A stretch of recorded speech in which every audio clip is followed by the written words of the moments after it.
Сотни миллионов лет назад вся суша мира была объединена одним континентом, омываемым гигантским океаном. Этот континент получил греческое название Пангея, что означает «вся земля». Спустя множество веков Пангея раскололась на 7 континентов, известных в наши дни.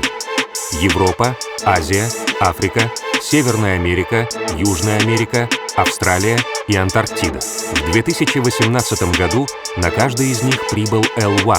Он объездил все континенты мира, чтобы вобрать в себя культуру стран и народов, проживающих там, и записать свой последний альбом. Альбом будет называться «Пангея». Вся страна обсуждает не менее скандальный разрыв отношений с L1. Я напишу новые, но это мои песни. Мне их никто не написал. Исполнитель не сможет использовать свое сценическое имя, музыку и клипы.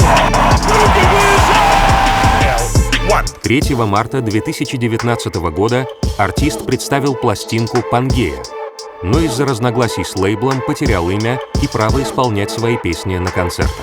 Этот фильм рассказывает о событиях 2019 года, о написании альбома в ледниковых ветрах Антарктиды и солнечном Лос-Анджелесе, записи в легендарных студиях Лондона и Кейптауна, работы с музыкантами и звукорежиссерами Токио и Сантьяго. Этот фильм о Пангее, той, которой она была, и той, которой стала.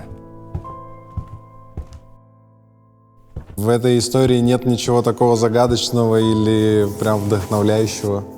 Мы просто сидели за длинным столом, как это обычно делали раз в неделю. И Пашка Баженов такое: прикинь, записать на каждом континенте по песне. Так никто никогда не делал.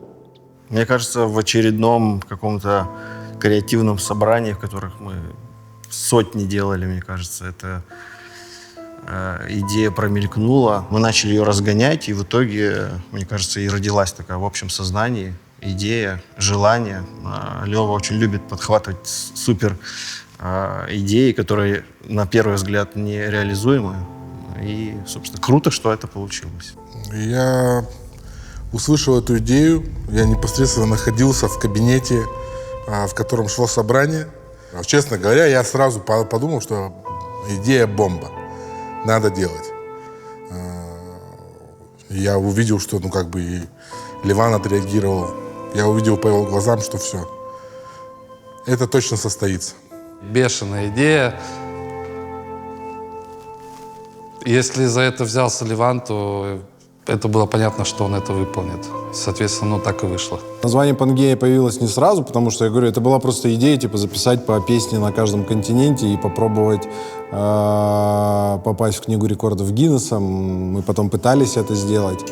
А «Пангея» появилась после того, как я начал шерстить в Гугле и нашел суперконтинент, который раньше существовал, как предполагают многие ученые.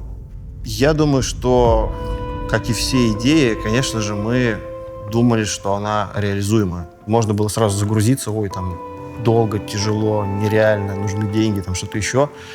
Но сейчас я вспоминаю, что, конечно, он сразу загорелся, и, да, надо делать. И отсюда уже сразу пошли какие-то действия, а давайте посмотрим, кто-то это делал или делал. Первый какой-то поверхностный результат был в том, что, да, это никто не делал, тогда все, поехали делать. Это было прям круто. Первое впечатление, когда Лёва сказал, что он собирается записать свой альбом на всех континентах мира, но оно было как обычно, ты с ума сошел. Ничего великого за этим не стояло. Была просто идея, брошенная в воздух, которая потом при помощи команды начала свое движение вперед. Мир сказал, что грузинский воздух лечит от всего, да? Да. Let's fucking go! Get out of your mind! Get out of your mind! Get out of your mind! Fuck that shit! Get out of your mind! Мы поехали в Грузию с командой, в первую очередь, для того, чтобы просто попутешествовать. И в процессе нашего путешествия мы снимали небольшой роуд-муви, в котором раскрыли все нюансы и аспекты записи альбома «Пангея», где это было записано, на какие ресурсы, кто участвовал, кто помогал, в каких городах, почему этот альбом скажем так, прошел мимо широкого слушателя. Почему весь тот материал, который Ливан снимал на всех 7 континентах, от Лос-Анджелеса до Токио, почему он не выходил? Это была наша основная цель.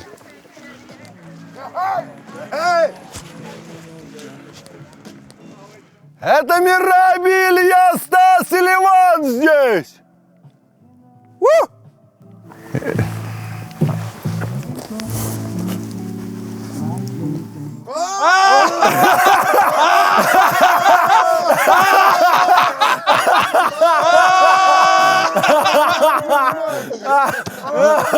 Я понял, что эта идея может воплотиться в жизнь, когда у нас получилось поставить тур по Северной Америке.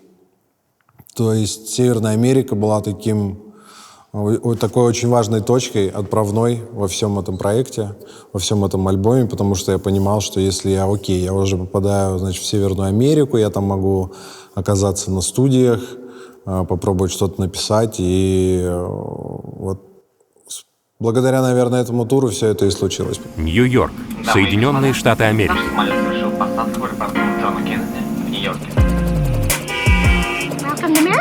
Добро пожаловать в Америку.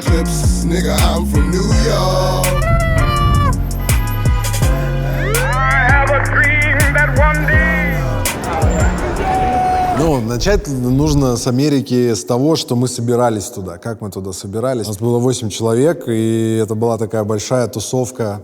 Тусовка парней, которые выросли на всей этой культуре.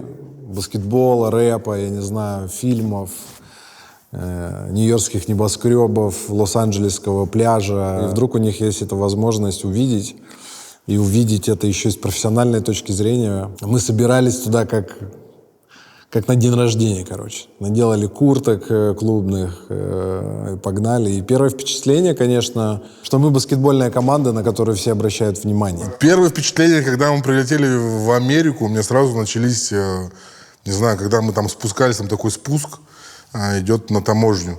И там все такие дядьки взрослые, мы к такому афроамериканцу подошли, и там уже начались первые впечатления, когда он начал нас допрашивать, правда ли мы команда этого чувака, который прошел первее всех. Я сказал да, и он говорит, ты бэк-МС? Я сказал да, потому что по документам. И он говорит, ты правда знаешь все его песни? Я сказал да. Ничего себе, ты крутой, проходи.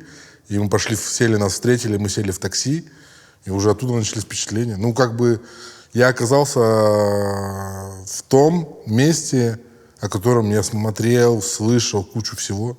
Да, первая студия была «Квад». Мы как раз в Нью-Йорке решили начать запись альбома «Пангея». Была идея с песней, которая могла бы начать объединять все это, весь мир для нас.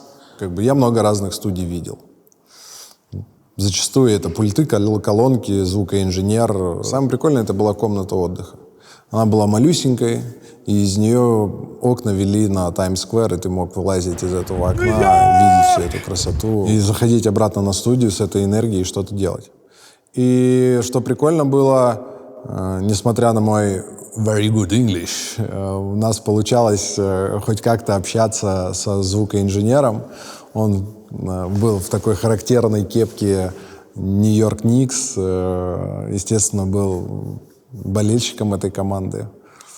Мы очень тепло с ним поговорили, ему было интересно, кто мы, откуда мы. Джимми, звукоинженер из Нью-Йорка, очень классный чувак, который начал нас расспрашивать там, о России. Мы ему показали видео там, с какого-то концерта, по-моему, с Крокуса. Он очень удивился, очень ему понравилось. Мы записывали материал на студии в Нью-Йорке. В процессе записи мы узнали, что именно на этой студии стреляли в Тупака Шакура в 90-е годы.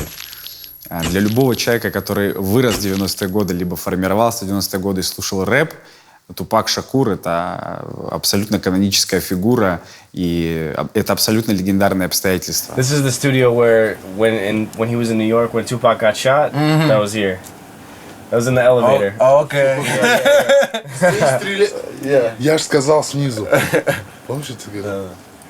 Офигеть. Я просто почувствовал это, как будто, ну вот, я нахожусь в очень легендарном месте. То есть каждая студия, прежде чем мы начинали какую-то запись, мы так или иначе знакомились с людьми. происходил культурный обмен, если так можно выразиться. Ну и эта студия, собственно, как бы ты начинаешь с этой студии писать альбом. Я дописывал какие-то слова для первого куплета, помнится, советовался с ребятами. Ну, короче, вариант начала такой. Ты рядом дышишь, снесло крышу, весь мир вижу, ты словно с афиши, небо ниже, по ветру твои волосы рыжие, любовь ближе. Мы влюбились в песню мне. Она как бы должна охватить все, типа, из разряда начало такое интересное, потом танцевальный дроп.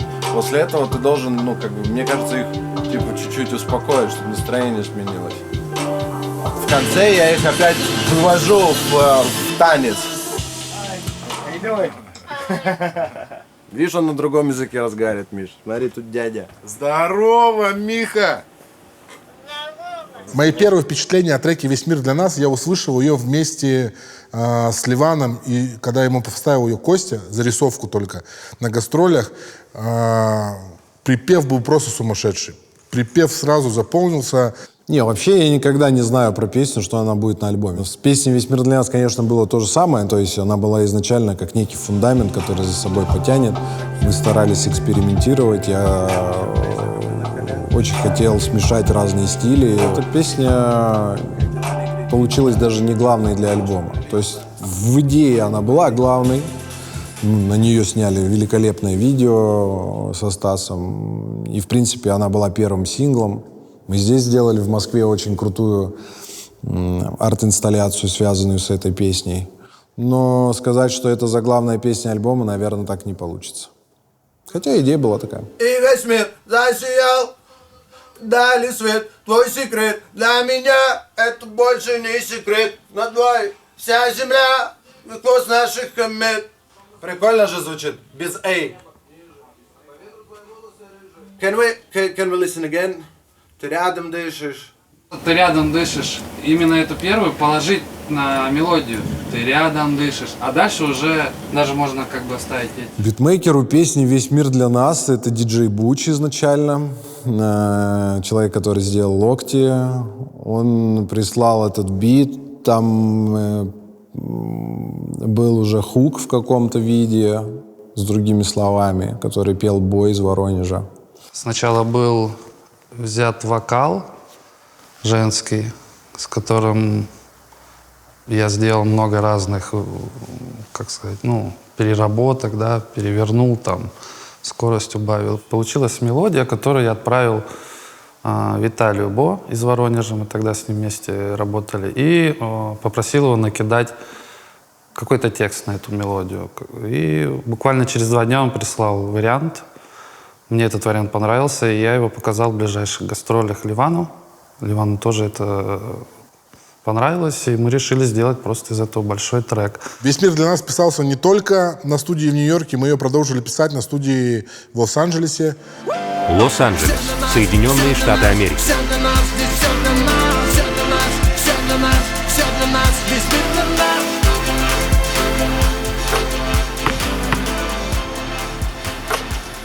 Лос-Анджелес мне понравился даже больше, чем Нью-Йорк. И впечатление он у меня вызвал больше, потому что там, во-первых, было очень тепло, во-вторых, потому что нас встретил в аэропорту наш друг, армянин из Санкт-Петербурга, которого мы не ожидали увидеть, и мне уже стало в разы приятнее находиться там.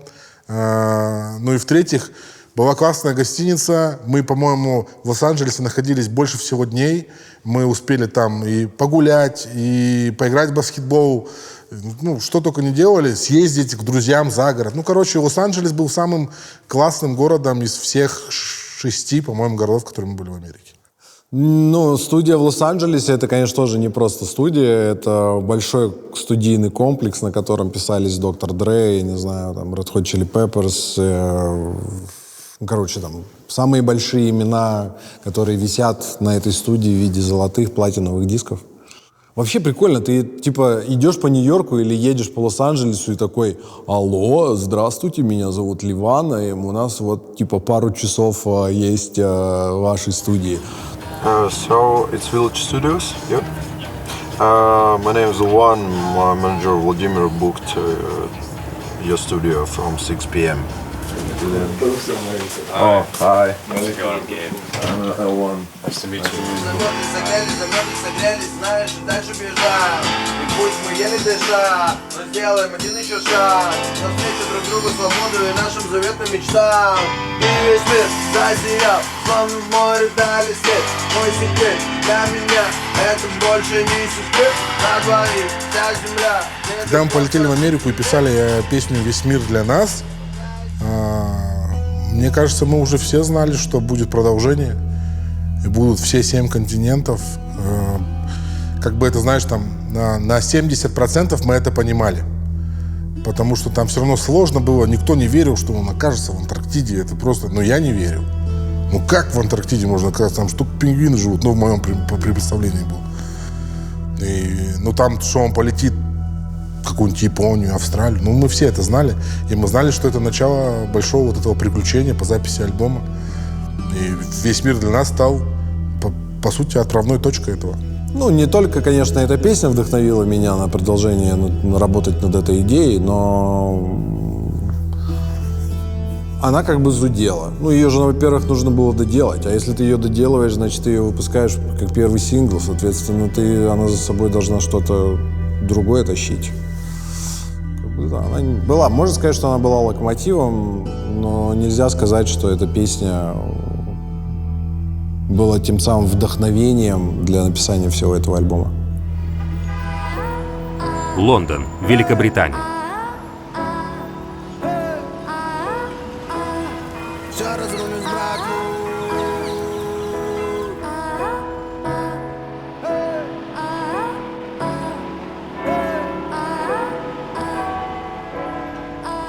Почему следующий был Лондон?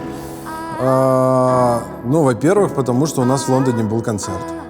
И так совпало, классно. Если ты из Лос-Анджелеса можешь полететь в Лондон, и в следующий раз уже не лететь в Лондон, а Европа все равно как некая часть всей Пангеи. Именно поэтому я туда пригласил Жасмин. Так. Все, что имею я, все, что дал мне Лёв. все, что было со мной. Да. Все ошибки мои, все, что я натворил, пока еще молодой. Вот я даже не помню, когда это было, но, может быть, год прям давно. До того он, мне кажется, даже начал работать над Пангеей. Он мне рассказывал, такая идея, я хочу записать песню на каждом континенте, даже на Антарктиде. Я слышала, ладно, окей. Лёва, понятно. He's always got the craziest ideas. So I was like, okay, let's see. And then we got together in London to write music. And he was talking more about it, and I think he'd already had some kind of plans, but nothing obvious. And so I was just like, well, I guess we're gonna have to wait and see if this is. But все-таки те, которые знают Леву, знают, что когда у него идея есть, он все-таки как сумасшедший над ним работает, пока не получится. Когда мы выбирали студии в Лондоне, это было, конечно, больно, потому что в Лондоне есть великолепные студии, которые стоят, космос. Вот. Есть студии на корабле, и она классная. Есть студия в церкви, в бывшей. В общем, есть великолепные визуально студии, великолепно оснащенные студии. И в Лондоне мы нашли одну из таких студий. Это бывшая ТЭЦ, я так понимаю, на районе, не в самом центре Лондона, которая переделана под студийный комплекс.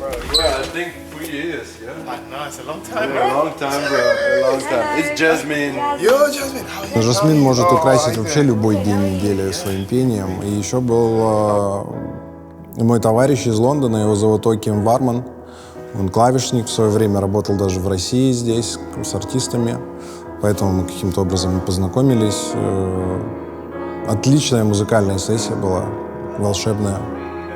Там придумалось все, что имею я. Я не знал, над чем они там будут работать. Я знал, что прилетит Жасмин. Но, в Нью-Йорке, что песню для альбома Пангея она была как зарисовка с нами. В Лондон мы летели с нулем, там ничего не было, они создавали ее там. Никаких зарисовок не было, мы просто крутили.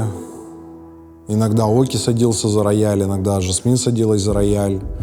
Я что-то накидывал, мы придумали вместе, я предлагал какие-то пути музыкального решения. Все решилось там, все появилось там. Отличная комната, великолепный звук у инструмента. И магия голоса Жасмин, как бы она сработала вместе.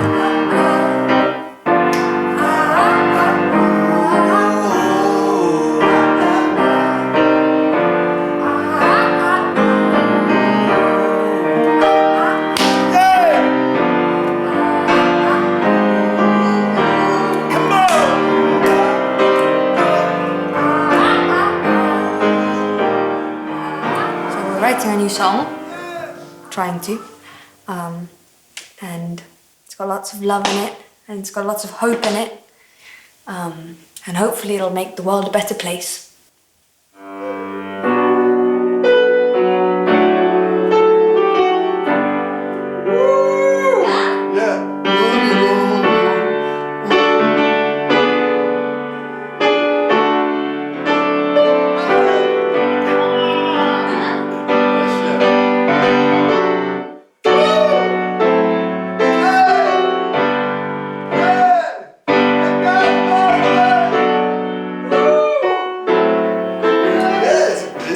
It's nice idea, yeah, really. Yeah? Fun time! Fantastic, fantastic. Yes! I thought that melody was gonna die in me. В Лондоне мы встретились просто чтобы много. We just played a lot, and we were working with a pianist, and I had a couple of songs that I played for him, and a couple of ideas, and we just vibed basically. We recorded a bunch of little bits because we had recorded the piano in London, and I think we had a couple of like vocal that was all we had. No text, no like actual concrete ideas, just the piano. And he had written a couple of rap verses, so he had like something about, you know, we all come together and we overcome. And very quickly I was like, oh, I know where you're going with this, I feel this.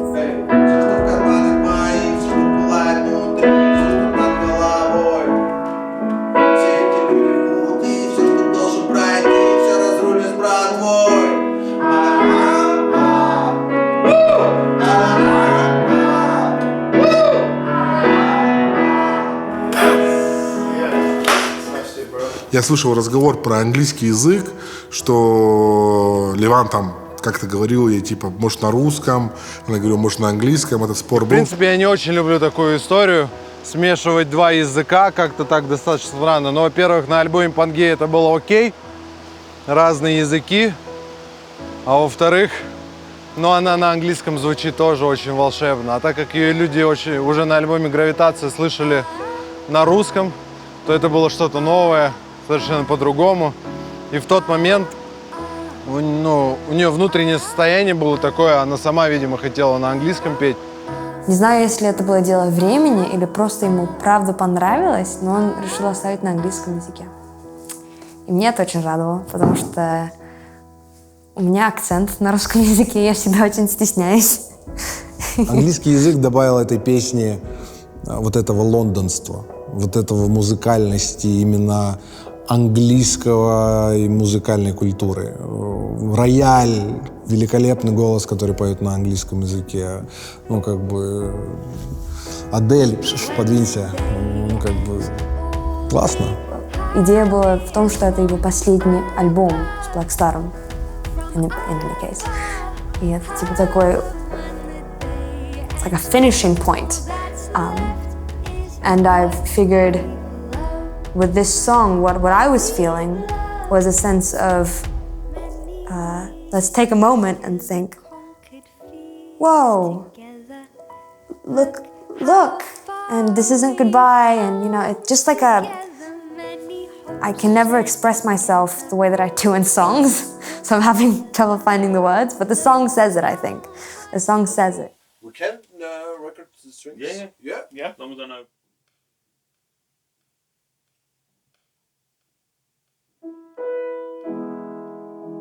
Ленин товарищ сыграл эту партию клавишную основную и отправил нам. На нее уже Жасмин придумала свои слова, Лео придумал свои слова. Я доделал немножко, трек минималистичный, поэтому сильно много я там как бы ничего не трогал.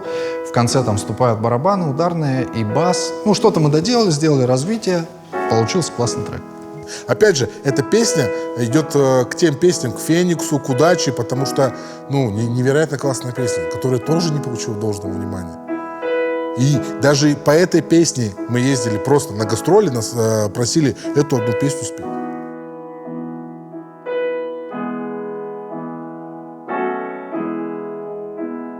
Я могу с уверенностью сказать, что мы с Жасмин можем создавать великолепную музыку в любом нашем душевном состоянии. Может быть, даже и хорошо, что в тот самый момент в Лондоне штормило меня и, мне кажется, и штормило ее. И у нас получилось что-то другое, чем в Амстердаме. В этом, наверное, и прелесть, когда ты создаешь музыку. I really enjoy when you kind of go in with nothing and you feel how slowly something gets built up. And you see it in people's eyes where you make a certain sound and it sounds really random and it's like a little and suddenly like you can see it in his eyes. He's like, oh, I don't know what it is, but there's something there. And then you kind of follow that impulse. And I think that's so cool. And I remember in London, because we went in with nothing. It was that times 10. So that's all we really had. Да, был большой перерыв после Лондона. Что мы делали? Ну, мы искали деньги. Я встречался с кем только можно. Во-вторых, это визовые отношения между странами. Просто так оказаться в Японии, как в Европе, невозможно. Что говорить вообще про Антарктиду? Ну, то есть, как туда попасть? Особенно, когда тебе вокруг все те, кто либо там был, либо знаком с ситуацией, говорят: «О, это так много денег, о», и ты такой: «Ё-моё».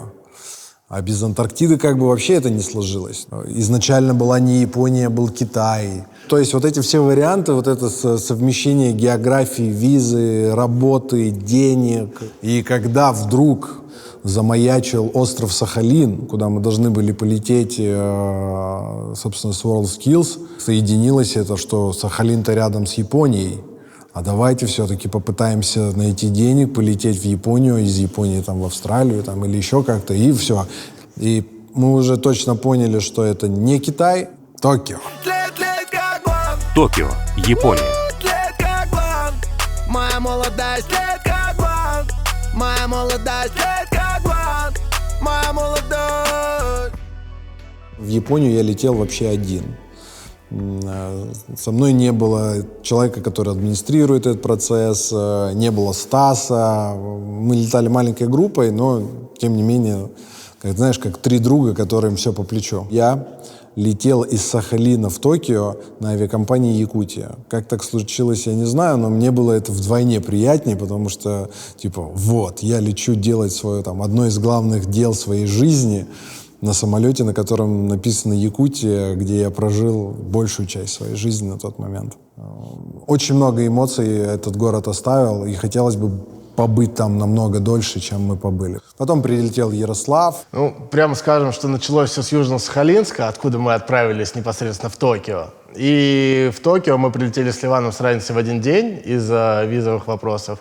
И когда я только прилетел в Токио, я понимаю, что это сумасшедший город, это сумасшедшая страна. Она абсолютно не похожа ни на Соединенные Штаты, ни на Европу, ни уж тем более на Россию. Это ни с чем не сравнить, это ни на что не похоже, это абсолютно другой мир. Вот эта энергия и вот этот другой мир, он бьет тебя сразу же в аэропорту. Там люди в этих перчатках, суета какая-то, как они здороваются друг с другом на расстоянии. Великолепный поезд, на котором ты едешь из аэропорта, скоростной поезд до центра Токио.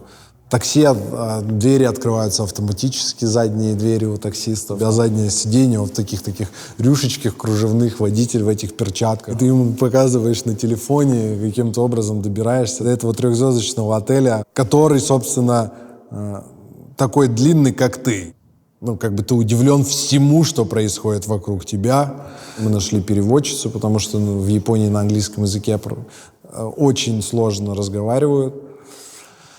И была, собственно, встреча еще и с оператором, который разговаривал по-английски, а так как Стас не смог полететь в Японию, ему не дали визу, потому что он назвал цвет дома не персиковый, а оранжевый или что-то такое. У него спросили: здравствуйте, а какого цвета здание, в котором вы работаете? Персиковое. Синий дом. Синий был дом. Может, персиковый? Не, по-моему, синий. Подтверждались некоторые впечатления от того, что я видел в фильмах, читал в книжках про эту страну. Ты проводишь какие-то аналогии, приезжая туда, но ты никогда не мог представить, как ты себя почувствуешь в этом месте. Поначалу было очень странно, потому что там все абсолютно не так. Начиная от поведения в метро, заканчивая, там, в принципе, погодой. Мы приехали в очень большую жару и в очень высокую влажность. Было достаточно непросто непосредственно там.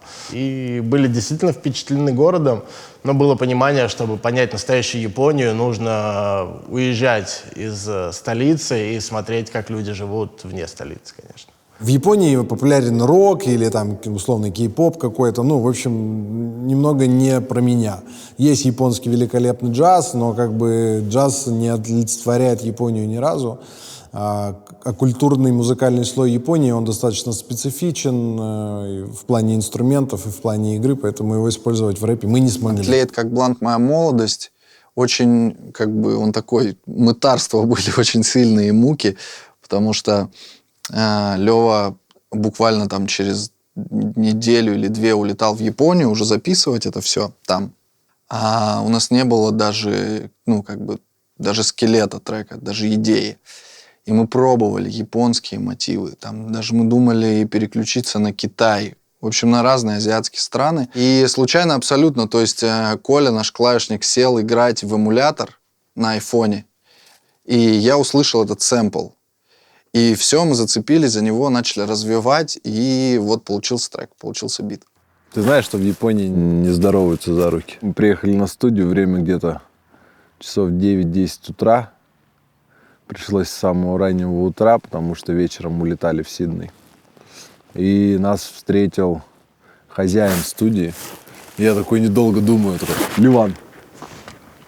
И он просто замер и стоит, и не знает, как ему быть. Но по итогу он протянул руку. Но в этот момент, когда он протянул мне руку, я такой думаю, ну все, посыпались. Мы приехали на студию. Это не похоже на студии, которые мы видели в других городах, но было понятно по оборудованию, по всему, что там было сделано, что это японская и очень качественная студия. Мы пришли, нас встретил мужчина Кавай-сан, и он, как и все японцы, очень сильно скрывал свои эмоции, и мы ему рассказывали, кто такой Ливан, что он делает, что он артист, показывали видео, но по нему абсолютно было непонятно его отношение. Я очень хотел в этой песне автотюн, пытался им это объяснить. Звукоинженера через переводчицу объяснял мне, что у него есть автотюн только с задержкой на компьютере, а с задержкой невозможно записываться. Мы долго решали этот вопрос, ко мне даже подходила переводчица и говорила, ну что, если японцы говорят нет, это все. Им нельзя перечить, иначе все остановится и сломается. Same time difficult. Recording after? Yeah, I know. Yeah, I know. Нельзя попробовать сделать, чтобы когда... 歌いながらアウトチューンを使う可能性がありますか？ある。ただ、やってみていいですか？Задержка. Задержка. じゃあ、オートチューン OK。ただ、レック、ノーオートチューン。だからまた after オートチューンインサー。Они опять напоминают, что после можно, во время нет. Очень сложно. Когда ты не можешь こっちの声 разговаривать с людьми на одном языке. 森田が На ダメだ одном человеке. どうか Вот так вот с таким приходится сталкиваться, когда записываешь альбом по всему миру. Трудности были лишь небольшие в коммуникации Ливана и Кавайсана, который выступал как и звукоинженер в этот момент. Он записывал. Были вопросы по автотюну, насколько я помню, но это связано лишь с тем, что английский наш и английский Кавайсана, он немножко отличается. И плюс здесь были технические вопросы, которые мы не с первого раза могли объяснить друг другу, но в итоге, как я вижу, на итоговом материале все получилось классно, и случилась так называемая магия, которую и хотели добиться. В общем, я предложил им выход из ситуации, говорю, слушайте, у вас такая классная студия, у вас так много оборудования, может быть, вы посмотрите, и у вас есть железный автотюн, мы же в Японии, это родина этих всех приборов. И он нашел этот автотюн, мы его подключили.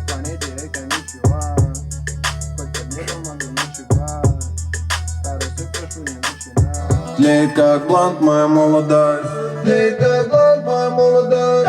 Времени шлюха стоит дорого, я еще жив, это здорово. Тлеет как блант моя молодость, тлеет как блант. И когда его настраивали, включали, владелец студии говорит, ладно, я пойду, собственно, потому что они могут на одном языке разговаривать со звукоинженером, он пошел к микрофону и начал тестить эти микрофоны на японском языке, что-то петь, автотюн включен, и он там что-то поет, и здесь бабам, типа, давайте его предложим записаться в песне. Одно из лучших решений, принятых мною когда-либо, украшение альбома Пангея, его пение на японском языке. Я помню, он стоял, вот я сидел на кресле, Кавай-сан стоял слева от меня и на листочке что-то писал. На листочке писал свой текст и что-то нервно бубнил себе под нос. То есть мы сначала не могли разобрать. Потом этот так называемый бубнеж стал чуть отчетливее и приобретать какую-то мелодию. И мы с Ливаном очень аккуратно переглянулись, чтобы Кавай-сан не посмотрел на это, так улыбнулись, потому что он вовлекся в процесс, он начал действительно работать, придумывать, какую-то там подстраиваться, и мы поняли, что вот сейчас оно вот разродится. И когда он зашел в рубку, уже мы поняли, что это оно. Это то, что мы хотели, то, чего мы не ожидали получить на студии, потому что никто не знал, что он согласится записать. Мы первый час даже не подозревали, что он поучаствует. Спустя там несколько часов, и мы поняли, вау, мы нашли что-то такое невероятное, что мало кто вообще может себе позволить, и что складывается. Ха-ха-хе-ха-ха-ха-ха-ха. すべての街掴み取れ未来つけてよ街若さを燃やせすべてよ街その時間の中でつけてよ街君の物語 Когда высокий, было круто. その前のもっと上は掴み取れ未来つけてよ街若さを燃やせすべてよ街その時間の中でつけてよ街君の物語すべてよ街掴み取れ未来 Ну, я, конечно, благодарен Кавай-сан за то, что он так гостеприимно нас встретил на этой студии и, мало всего прочего, еще и поучаствовал в записи альбома. Японская замкнутость — это, конечно, не про него. Из всех тех мест, наверное, вот топ-1, топ-2 мест, где я бы хотел оказаться на подольше и поизучать это намного больше, это, конечно, Токио. Трек «Молодость» — это вообще, наверное, тот самый трек, после которого я понял, что нужно быть аккуратным в написании песен, которые потом может петь твой сын. Строчка про Суперсоника, его ему постоянно хотелось ее слушать. И музон такой классный. Вот, и было смешно наблюдать, когда сын на пассажирском едет и поет там. «Тлеет как блант моя молодость». Времени флюс долго, я еще жив, это долго. Тлеет как блант моя молодость. Тлеет Банд. А так Кавай-сан очень интересовался вообще Россией. Вообще для всех, для них было достаточно удивительно. Ну, для всех, для них, это для всех, кого я встречал на разных континентах, в студиях, что зачем? Идея была узнать, насколько это работает. Вот эта крамольная мысль альбома Пангея, что музыка — это самый международный язык. Что тебе не нужно понимать русский язык, чтобы понять всю ту боль или все то счастье, которое заложено в песне.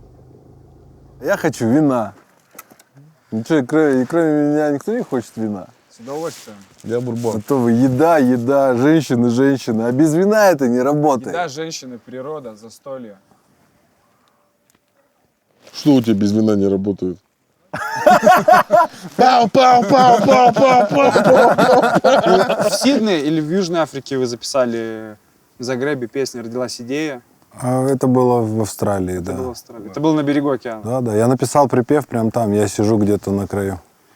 Если бы было больше намного времени в этом чертовом графике, то можно было бы, конечно, потратить больше времени на каждое место, где я записывал. Вот точно так же с рюкзачком, ворваться, погулять. Мало бы было времени, исходя из того, что, наверное, это упиралось в финансы, да? Ты практически все делал за свои деньги или нет? Практически все было, да, сделано за свои деньги. Но нет, не в финансах был вопрос, а вопрос был именно как раз во времени, потому что где-то на 12 дней я уехал. А в те времена на Блэкстаре нужно было гастролировать каждую неделю. И...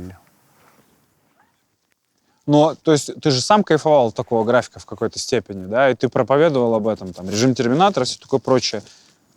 Да, но это режим Терминатор, фраза появилась, типа, года через 2, наверное, как я это стартанул, там, типа, 1,5, может быть. Но это такая политическая фраза. От любого режима, в конце концов, ты устаешь. Ну, на самом деле, конечно, я так не думал, что я никогда не смогу его исполнить, или этот альбом останется на лейбле.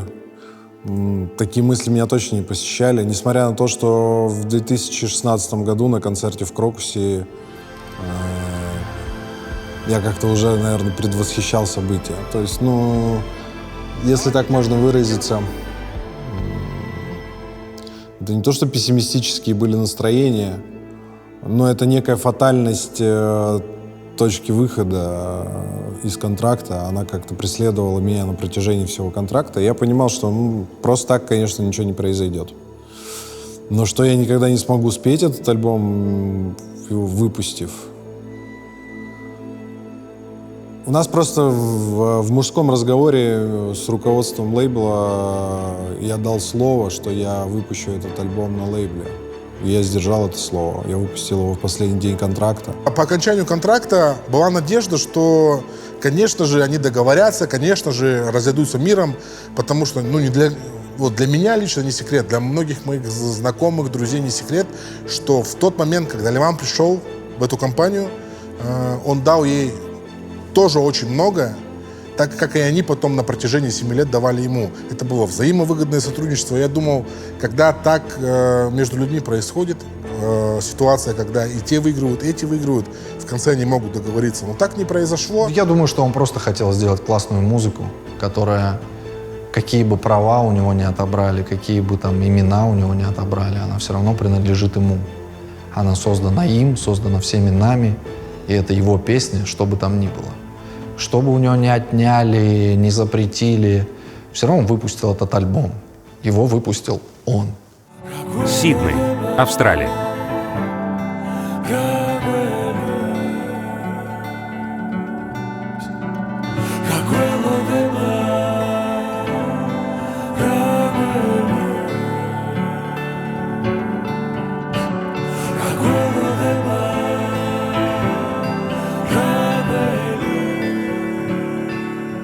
Мы приехали реально в большой мегаполис. как и любые мегаполисы, есть окраина и есть там типа даунтаун.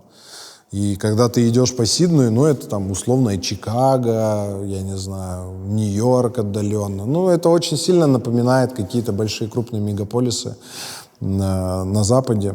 Каждый человек, наверное, очень много слышал про Австралию, всегда хотел ее посмотреть, потому что это отдельный континент, невероятный, со своей флорой, фауной, со своими жителями, устоями и так далее. У меня было четкое ощущение, что город Сидней, он необычный, и я долго ходил, пытался понять, на что он похож, и в итоге мне показалось, что он похож на Чикаго.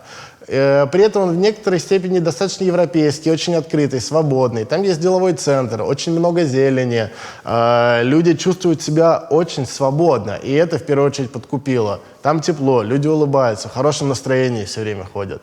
Большая вода рядом, ну а театр оперы, он, конечно, вне всяких похвал. Песня «На краю света», там, собственно, гитара, потому что Австралия, ну, как мне показалось, самый главный музыкальный стиль — это кантри, и в подтверждение всему был великолепный момент на пристани в Сиднее, когда мы немножко устали, купили себе кофе, купили себе там бутерброды какие-то, и пришли на пристань покушать, и напротив нас сидел такой старый, такой, он как будто всю жизнь провел в пустыне, сидя на пустой дороге, его лицо было все в морщинах, такие руки все, ну то есть он такой потрепанный жизнью, старый волк, я не знаю, такой, или морской пират. Там. Вот он сидел с этим банджо, с губной гармошкой, здесь какая-то маленькая колонка, и это была такая классная музыка, и ты такой с этим кофе и бутербродом. В подтверждении, ну, в общем, мы угадали, что нужно использовать гитару как основной инструмент для этой песни. Это, вот, знаете, был момент, как будто вот из кино. Мы приплыли на катере на остров, достаточно пустынный остров, стоит маяк, мы приехали туда на закате, солнце садится, вот водная гладь, и ты за этой гладью не видишь ничего. Когда ты оказываешься где-то на море или даже на побережье океана, ты понимаешь, что ты вот на побережье Франции, Атлантического океана, там дальше Соединенные Штаты через океан. А здесь ты оказываешься на краю океана и понимаешь, что дальше нет ничего. Припев я написал на краю материка, возле маяка. Стас достал какую-то свою колонку, я включил нашу зарисовку, которую прислал Нел из Москвы. Он даже, мне кажется, не видел этого. Я ему потом показал. Я заснял момент, когда он писал, просто сидел, абстрагируясь от всего, писал припев к треку «На краю света». Где-то на краю света я люблю, я тебя люблю и не жду ответа.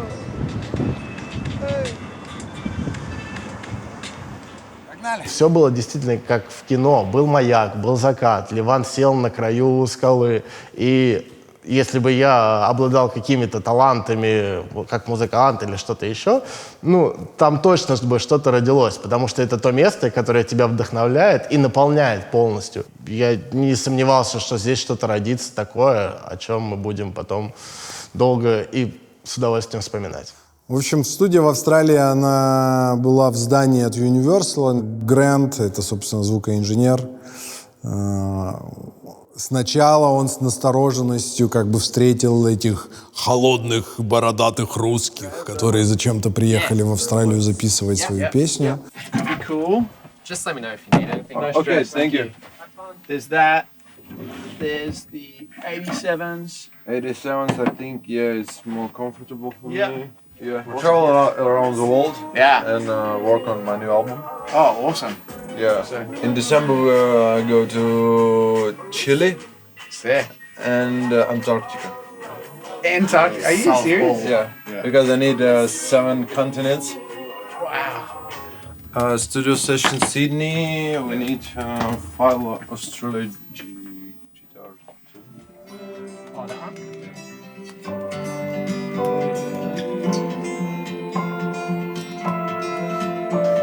здесь был сильный эффект на контрасте, потому что Япония достаточно строгая, со своими правилами, она заставляла и нас немножко быть более сдержанными в целом в работе, в общении с звукоинженером.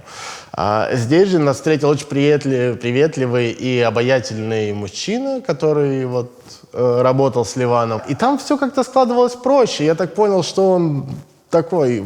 Он по вайбу, по какому-то вот диалогу был достаточно близок к нам. И он с удовольствием работал. Я так понял, что он достаточно серьезный звукоинженер. Он много чего умеет, много чего знает и много с кем работал. Но ему было просто, и он был под большим впечатлением, что вау, русские, вы доехали до Австралии, чтобы записать музыку. А когда ему рассказали про концепцию всю, зачем мы сюда приехали, он, конечно, был поражен, невероятно удивлен и постарался сделать максимум, чтобы получилось максимально круто, и в целом он нам достаточно сильно помог, чтобы наше пребывание в Сиднее оказалось комфортным. Большую часть времени на этой студии посвятили даже не записи, а именно разговору с Грантом обо всем, о чем угодно. О детях, о музыке, о футболе. Только прошел чемпионат мира в России, я говорил какие-то свои эмоции, он говорил что-то о тех играх, которые он видел. Он болельщик Манчестер Юнайтед, я Ливерпуль, как бы о российском футболе и не только. В общем, это был такой прям реально культурный, классный обмен. Мы были на большом позитиве, он показывал видео своих детей, как он играет на барабанах, помогал нам всячески в настройках, в выборе микрофона и всего остального. Were you there for the World Cup? Yeah, of course. Did you go? Yeah. The first match when South Arabia was Russia. Yeah. The second match was Russia, Egypt. Yeah. And so Russia did really well. Yeah.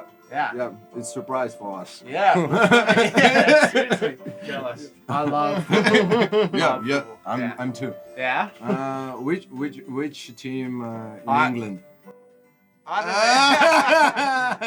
I'm ashamed to say it because they're not doing great. Manchester United. No, it's okay. Okay. Red Devil, Liverpool. Okay. We should be enemies. No, not today. Yeah. That's awesome. Thank you. Is that a good height? Just stand in front of it for us. Yeah. Sweet. Вот так начинается утро русского рэпера в Австралии. Whatever works, I feel. Okay, let's try it. Новый день, тот же оскал. Новый день, где мой запал. Тот самый день сегодня настал. Time is like that. Города стало так мало, так...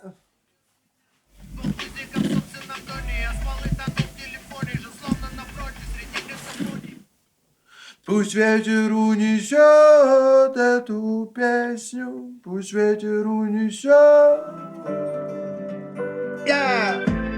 Спасибо.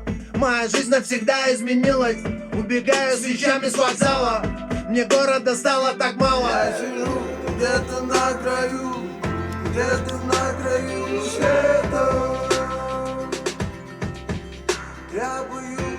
Ливан в один момент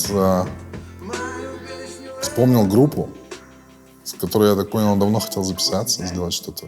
Завреби. Завреби. МГ. It's like AMG. Yeah. Zavrebi. Yeah. You know the first word on Georgian. Zavrebi. This sounds cool.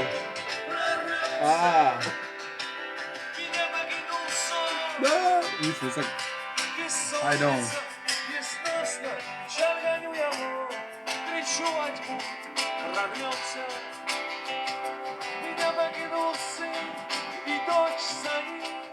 Тбилиси, Грузия.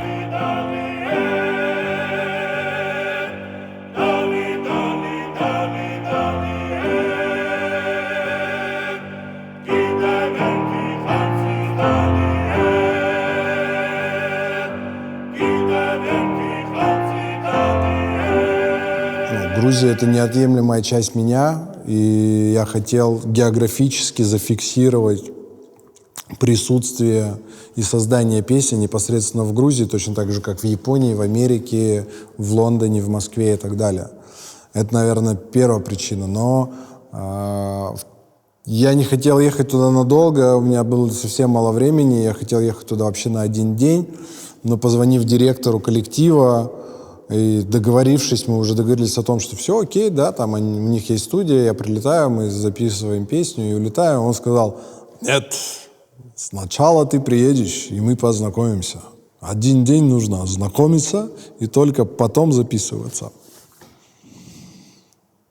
Мы так познакомились, что запись могла не состояться, в общем. Я прилетел в Грузию на день позже, и я видел, что что-то вчера было, что-то я пропустил. Мы пошли гулять по Грузии, снимать небольшие отрывки для клипа «Весь мир для нас», опять же. И вечером этого же дня мы выехали на студию записывать трек. Вот мне нравится, как ты делаешь. Я сижу, вот, понимаешь, я пою, а я чуть-чуть. Высоко же ты нет, поешь. нет, Да, я обычно. Я пою как, а ты как-то Нет, другой. ты очень- Я очень сижу где-то на краю. Вот как он это делает? Где-то С на голосом, краю с голосом. света. Вот это мне нравится, как он делает. Типа себя не потеряй и Ой, невозможно меня терять. Просто, ребят, я... это обсуждаете. Я их не понимаю. По сценарию мы сейчас должны ссориться, типа я... Идет дождь, я убегаю в дождь, Ливан бежит, типа, Гиги, извини, я не хотел. Песня просто очень хорошая. И вообще, Ливан очень хороший парень. И когда мы услышали песню, нам все понравилось. И когда мы узнали, что мы там должны спеть припев, это сложно для нас, потому что мы слышали раз 20, как он классно это делает. И сейчас главное, чтобы мы не облажались, ребята. Да. Это тот редкий и уникальный случай, то, что есть хорошая песня, да, с хорошим парнем, с хорошими людьми, и делается с душой. Ну, во-первых, я очень люблю несколько их песен. Ну, прям очень сильно люблю. Одна из этих песен сопровождала меня очень долгое время в пути. В те самые моменты, когда я уже ненавидел гастроли, ненавидел всю эту жизнь и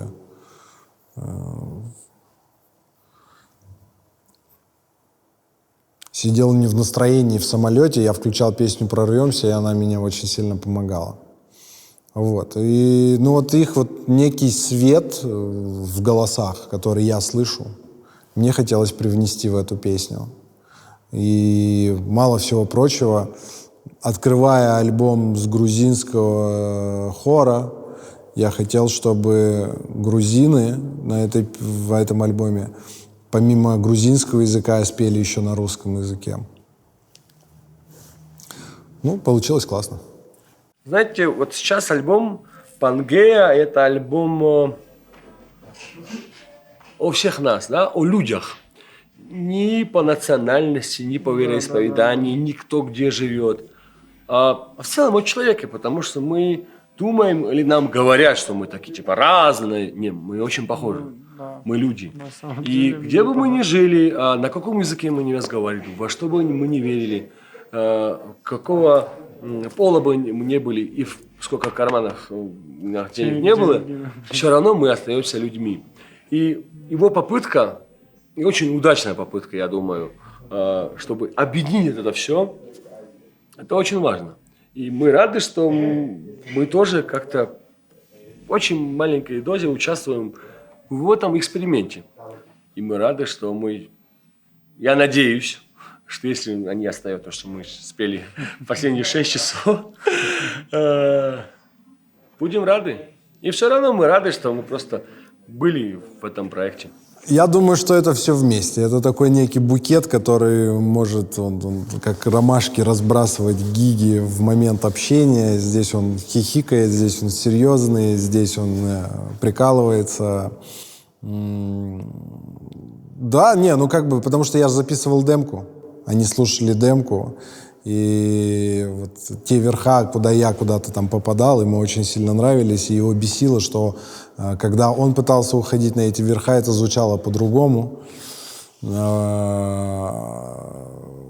Но припев на 100 баллов. Вот я его...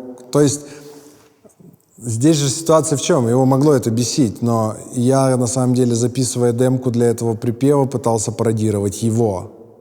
А самое смешное, что он, записывая припев, пытался пародировать меня. Ну, то есть в этом, наверное, и есть какой-то вот этот симбиоз творческой работы, что на выходе мы получили что-то вообще другое. То есть он не классический Гиги, это не классический МГЗавреби, потому что как-то по-другому спето. Ну и как бы это совсем точно не я. Вот. Не знаю. Ну, как бы припев 100 баллов точно. Плохой певец и хороший актер.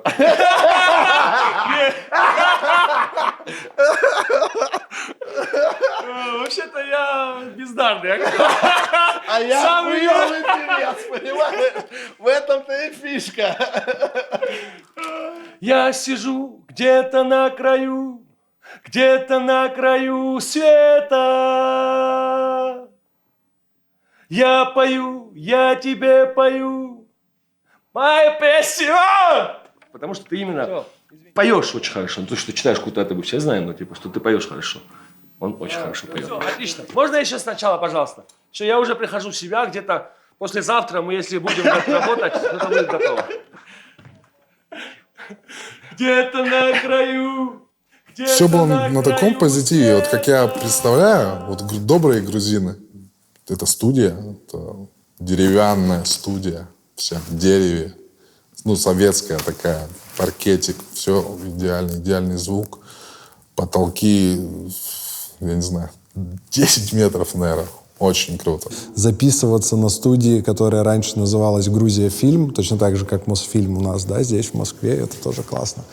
То есть это ты такой, вау, я на киностудии, на которой там записывались великолепная музыка и песни для классических советских фильмов. Мы в Тбилиси, это Гиги, группа МГЗавреби, студия Грузия фильм. Я сижу где-то на краю света. Какая хорошая песня, я в хорошем настроении. Давай. Окей, карги, кайчем отзываем. Хорошо. Мадлоба. Где-то на краю света. Я пою, я тебе. Наоборот, она наоборот дает воздуха. Гиги. И это можно убрать. Да, если что, мы это можем потом зафейдить и так далее. Окей, хорошо. Дизайнить царвойдвини. Где-то ეს ენერგია Я сижу где-то на... ხო, დაარბილე უფრო მუსიკა, მელოდია თვითონ რა.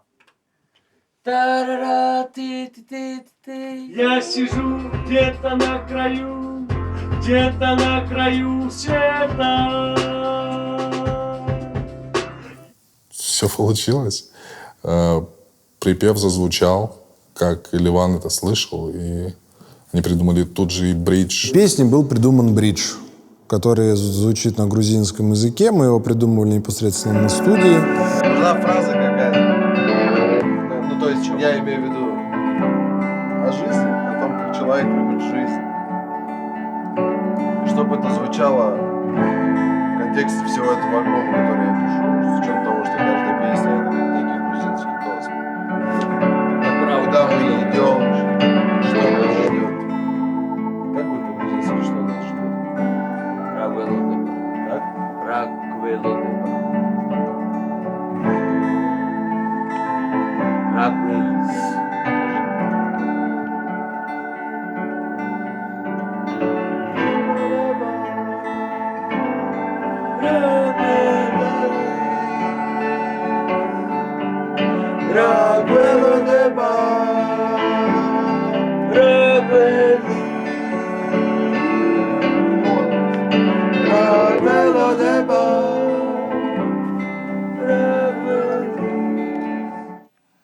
Raguelo de bar. Raguelo de bar.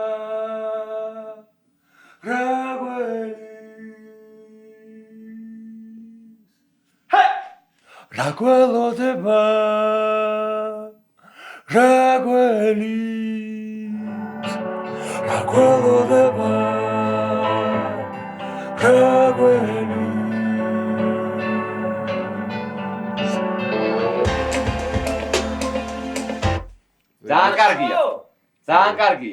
Мне кажется, очень хорошо ребята группы Мгзавреби вписались в эту композицию, потому что они внесли колорит, как бы это слышно, что ребята реально понимают то, о чем поют. Они живут в горах, они дышат этим воздухом, и мне кажется, свобода, та, которая поется в припеве, мне кажется, это то, что нужно. Никто лучше, мне кажется, не исполнил бы. Никто, скажем так, более по-настоящему никто бы это не смог сделать. Где-то на краю света. Я пою, я тебя люблю и не жду ответа. Я не знаю, мне кажется, объяснять тот смысл, который я закладывал в песню, это неправильно. Потому что каждый может найти в этих словах что-то свое. Вот этот «За горизонт» — это то, что мы видели, когда сидели на краю континента. Ничего вообще впереди, только горизонт, уходящий далеко-далеко. И как бы логичный вопрос, что же там нас ждет за этим горизонтом. Как выяснилось, ждала нас не очень хорошая история, с одной стороны. Потеря всех песен, потеря альбома Пангея, потеря имени Илван. Могу точно сказать, что если бы это вышло после всей этой истории, то масштаб у альбома был бы намного больше. Здесь достаточно сложный вопрос, потому что люди вокруг, они понимали, что прямо сейчас он выпускает альбом впустую. И Ливан делал много контента к этому альбому, очень много говорил, очень много людей об этом знали. И если бы была возможность промоутировать этот альбом, это было бы сумасшествие, это было бы просто фантастически, это были бы большие концерты, все было бы очень классно. Но, к сожалению, тут отступать было некуда. И Ливан понимал, я хочу это сделать. То, что, на мой взгляд, он все равно после этого расстроился, после всей ситуации, и немножко, закрылся в себе, это да. Я думаю, это все прекрасно понимают, и любой поступил бы абсолютно так же. Он, к счастью, переживал, старался, по крайней мере, переживать не так долго. Это очень сложно. Я, конечно, не думала, что я когда-то буду про это рассказывать. Под конец всего этого путешествия, которое было у него долго, благодаря которому родилась такая потрясающая музыка, которой ты отдаешь просто всего себя. Это было очень сложно, но Ливан, наверное, переживал один из самых своих сложных этапов в жизни. Огромная ответственность, которая лежит на нем, лежала в тот момент. Это наша семья, это наши родители, это большая команда, которую он очень сильно любит и ценит. И, в общем-то, было вообще непонятно, что потом делать. Помимо вот этой ответственности за людей, которые его окружают, просто то, что душа разрывается от того, что ты так сильно любишь то, что ты делаешь. В каждой песне было что-то про него, про нас, про наших детей, про наши отношения. Я всегда ему просто говорила, что ты сможешь. Мы просто будем все рядом, будем тебя окружать любовью, заботой, не знаю, чем сможем. Хотя на самом деле я не знаю, чем можно помочь человеку, который теряет все, что он сделал, в определенный момент. Просто дать ему это прожить. Он его прожил очень достойно. И, честно говоря, не помню. Мы, может быть, пару раз накидались знатно, но это было очень весело. Thank you for support. Nice to meet you. Thanks for the chance, you know, Rose, he be going there like this a life I live, just a life I live, you know, like being a life I live, yeah, this a life, yeah, you don't love that, yeah, like being a this a life I live, just a life I live, you don't like that, this a life I Во-первых, вот это было первое впечатление, когда я приехал в Кейптаун, вот именно в таком виде, ну, в смысле, подтягиваясь, потому что до Кейптауна мы летели просто всю жизнь. Кейптаун, Южноафриканская республика.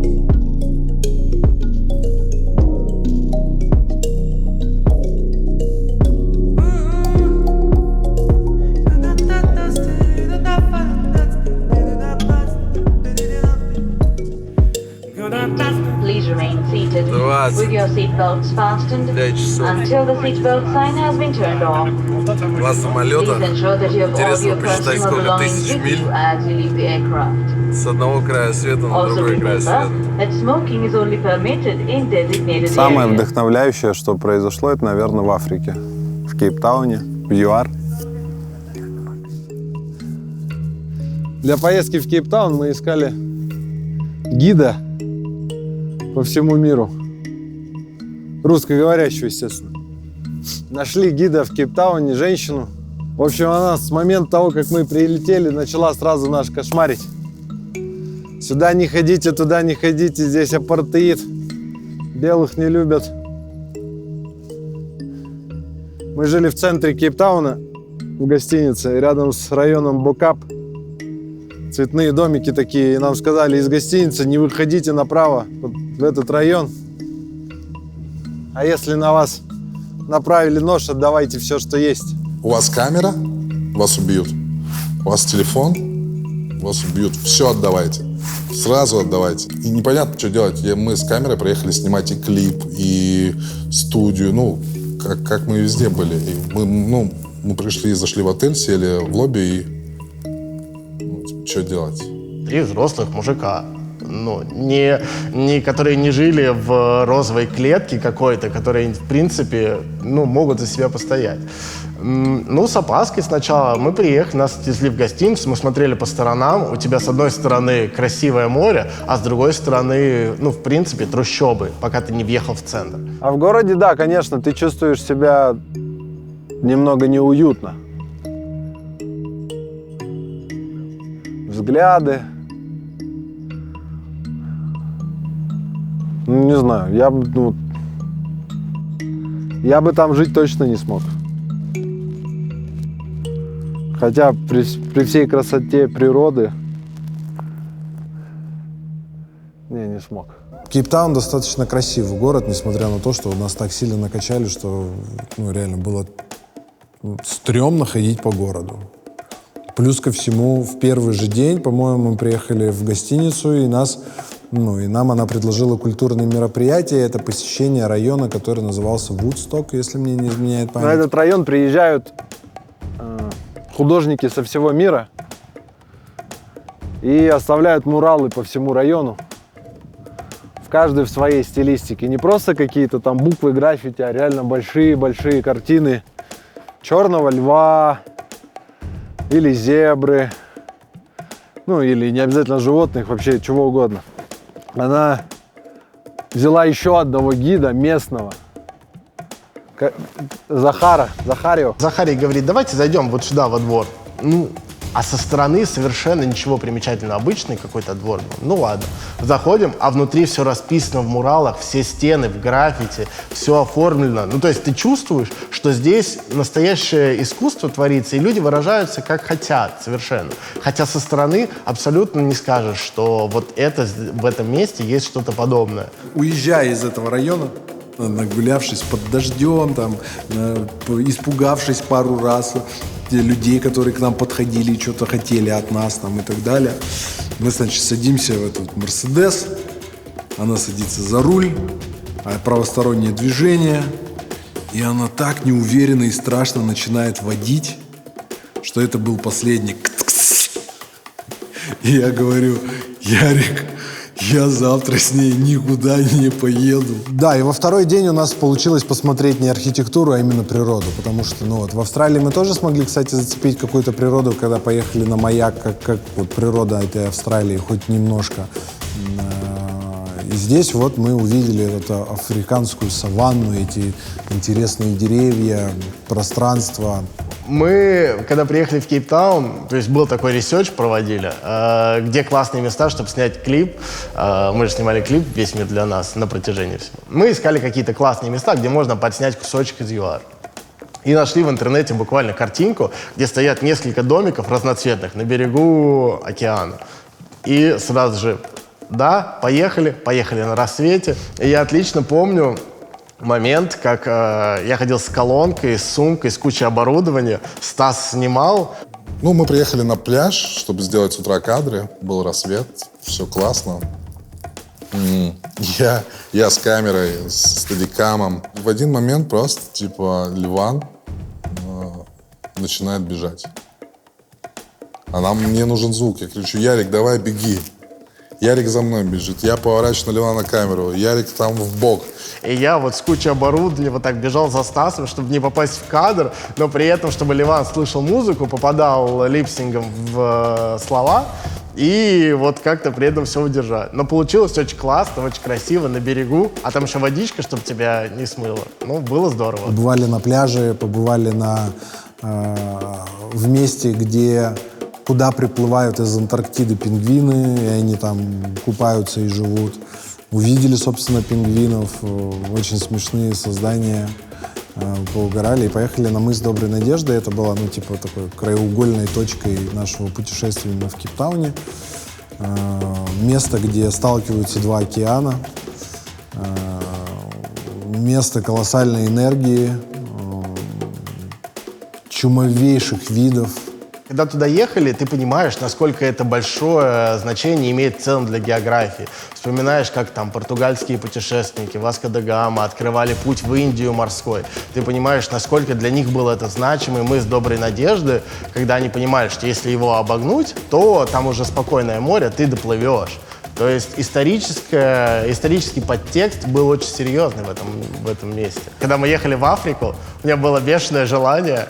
Я жил со Стасом, и каждое утро, когда мы очередной раз вставали в 5 утра или во сколько-то, я включал ему песню Шакиры «Африка». И у меня было желание снять этот видос именно в Африке. И вот, спускаясь с мыса Доброй Надежды, мы очень мило потанцевали под песню «Африка». Давайте пожму вам руки. Господа, на краю света. Оп, оп, оп, оп. Yeah! Yeah, baby! Место, которое вдохновило на песню «Феникс» 100%, потому что ты стоишь, и этот ветер, эти красоты, эта энергия. Круто. Мы отлично повеселились, побегали, поснимали кусочки. Наверное, одни из самых живописных кадров для клипа «Весь мир для нас» сняты именно там. Мы старались экономить деньги практически на всем, потому что это была достаточно серьезная, затратная экспедиция. И пытались найти знакомых или друзей, которые могли помочь. И у нас были друзья из Red Bull в Москве, которые пытались нам помочь со студиями, которые разбросаны от Red Bull Music Academy по всему миру, но получилось только в Кейптауне. Эта студия вообще ни копейки нам не стоила. Это одна из хороших студий Кейптауна. Во-первых, мы когда туда шли, естественно, боялись, потому что вас на студии, там что-нибудь с вами сделают. Мы зашли, нас встретили классные парни, которые были от компании Red Bull, наши друзья здесь, в Москве, за что им большое спасибо. Нас представили, мы начали записываться. Так не может быть больше. Я устал считать ночи. Сидел в вагонах, господа, да. Я сжигаю себя, ты знаешь историю про птицу Феникса, примерно меня. Я сжигаю себя, тусую 2 дня, бухаю 2 дня. Я так понимаю, что у Ливана уже были какие-то наброски, наработки, но они были очень сырые. То есть конкретики какой-то не было. И мы приехали туда, начали что-то писать. И я понимаю, что по тексту все идет не так, чтобы уж очень гладко. Не так, как Ливан садится и за 15 минут выдает куплет на 16 строчек, все хорошо. Идет немножечко странно. Я чувствую, что у нас времени не так много. Ливан немножко нервничает.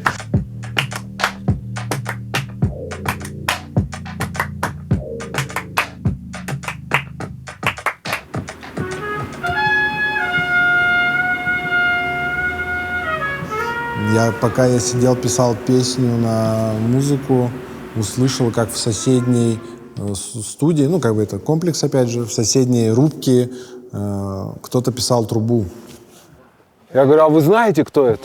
Они говорят, нет, не знаем, но можем познакомиться. Через 5 минут мы уже слушали вместе с ним песню. Я ему зачитывал поверх музыки.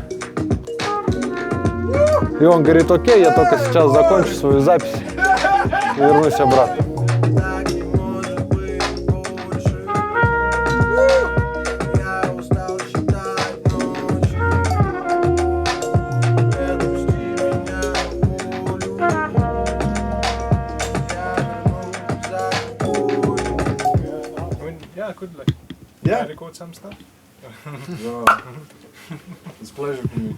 Пришел такой долговязый, классный парень, Киган. Да, послушал музыку, на которую я ему предлагал поучаствовать. Мы из России, мы записываем альбом на 7 континентах, так и так, вау, классно, хорошо, вы крутые, ребят, все хорошо.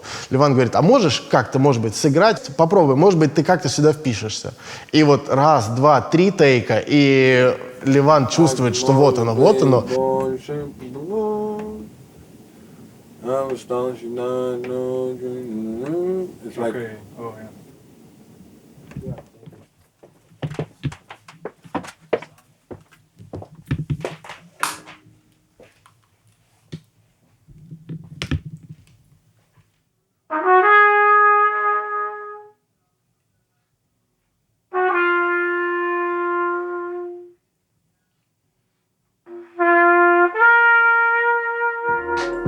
Так не может быть больше. Я устал считать ночи. Отпусти меня на волю. You just change up what you're playing. If you know what I mean, he just wants like a variant of what you just did, basically. Я верну за тобою. Так не может быть больше. Я устал считать ночи. Отпусти меня на волю.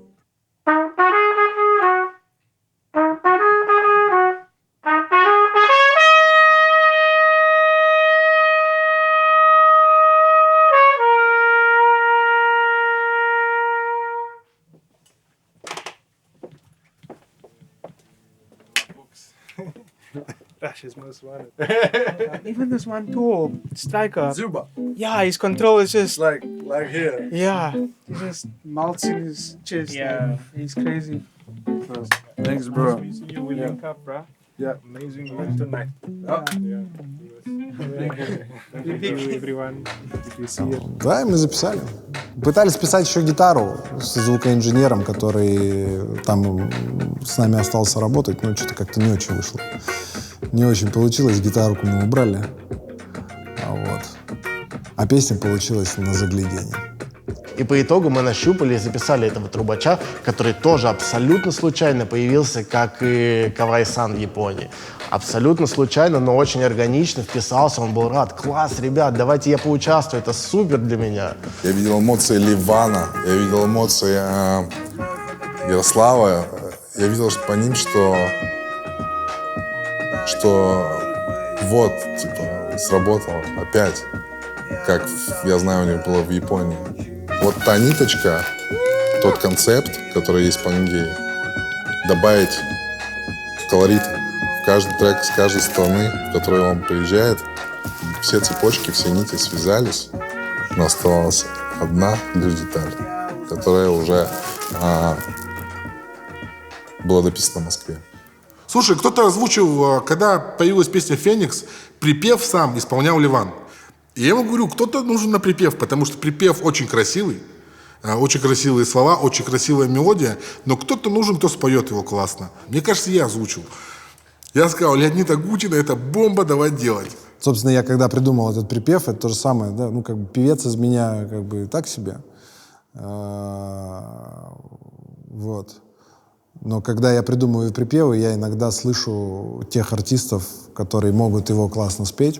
И когда я написал этот припев, однозначно в голове заиграл Леонид Николаевич Агутин. И я понимал, что когда я вернусь в Москву, это будет одной из главных задач постараться каким-то образом достучаться, во-первых, познакомиться, а во-вторых, конечно, убедить Леонида Николаевича спеть в этой песне.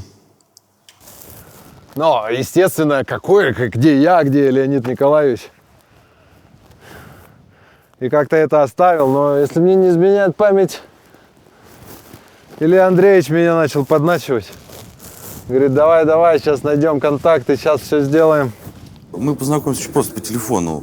Он просто позвонил и предложил. Я говорю, ну показывай тему, нет проблем. И качество меня просто удивило, фирменное, настоящее качество исполнения, и качество аранжировок, и вообще музыкальность всего происходящего. Плюс поэзия замечательная. В общем, на мой взгляд, он один из самых лучших в своем жанре. И очень талантлив, одарен музыкальный человек, литературно. И у него есть стержень, характер, что тоже необходимо в его жанре очень. Но этот стержень и характер не мешает ему быть тонким художником.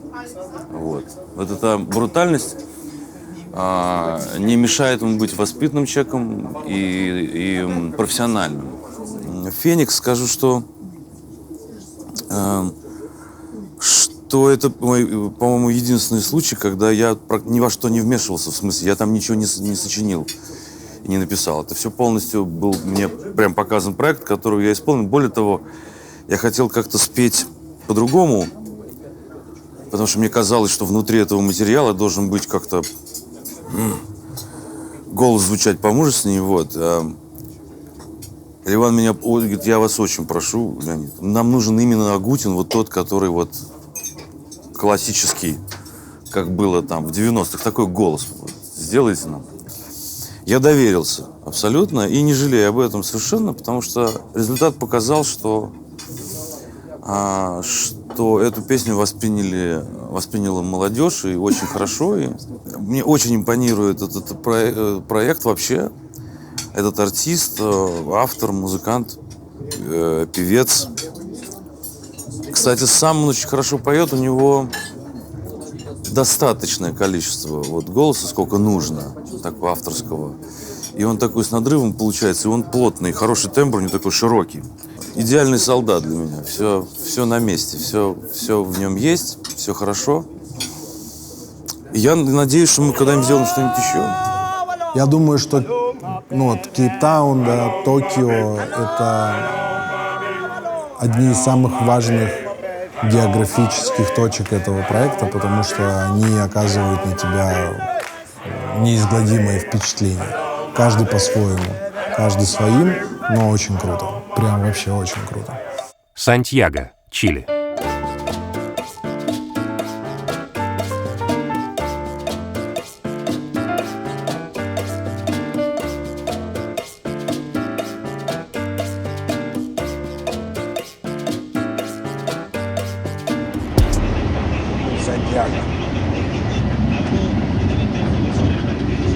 Мы до последнего не знали, в какой стране Южной Америки мы окажемся, да, когда думали про континент Южной Америки.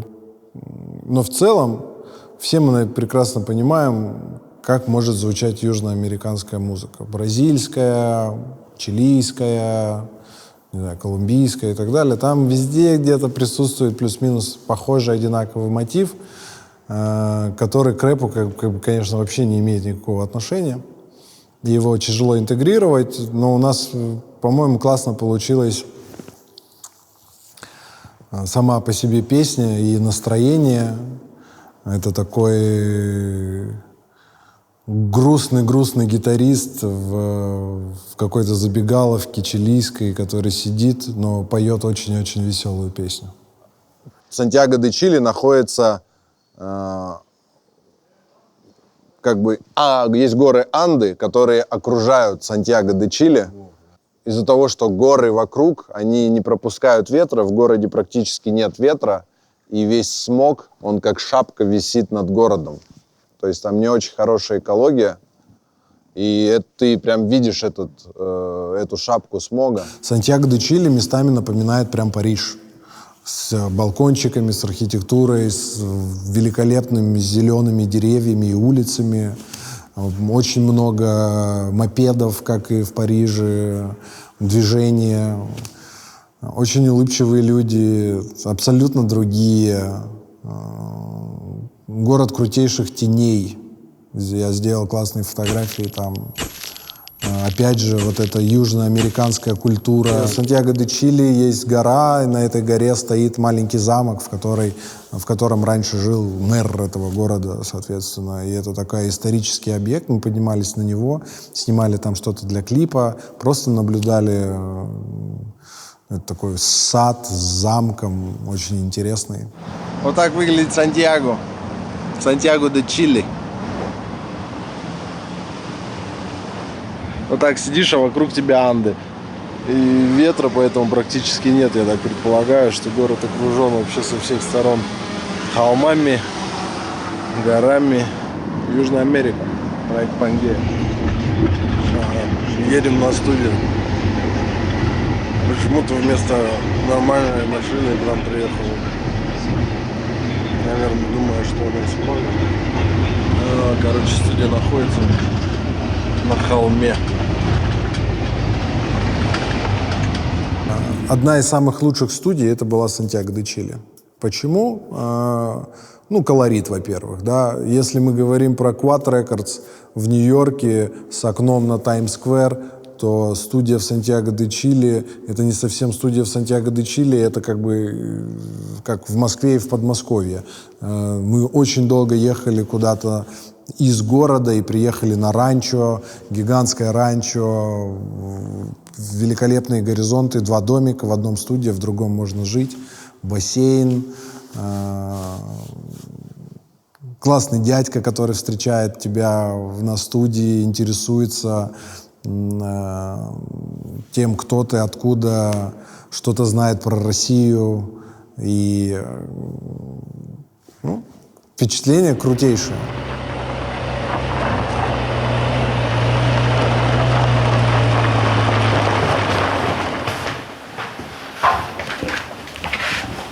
Hey! Everyone, how are you? I'm great. Sorry for the delay. No, it's okay. I understand. Yeah. Moscow? I read some news about rappers in Moscow being arrested. Arrested, yes. Yeah, it's Husky. Yeah. Yeah. So, you know, December is one of the hottest months in a year. So I do make money, but I want to do an album. And you travel a lot within Russia? Yeah.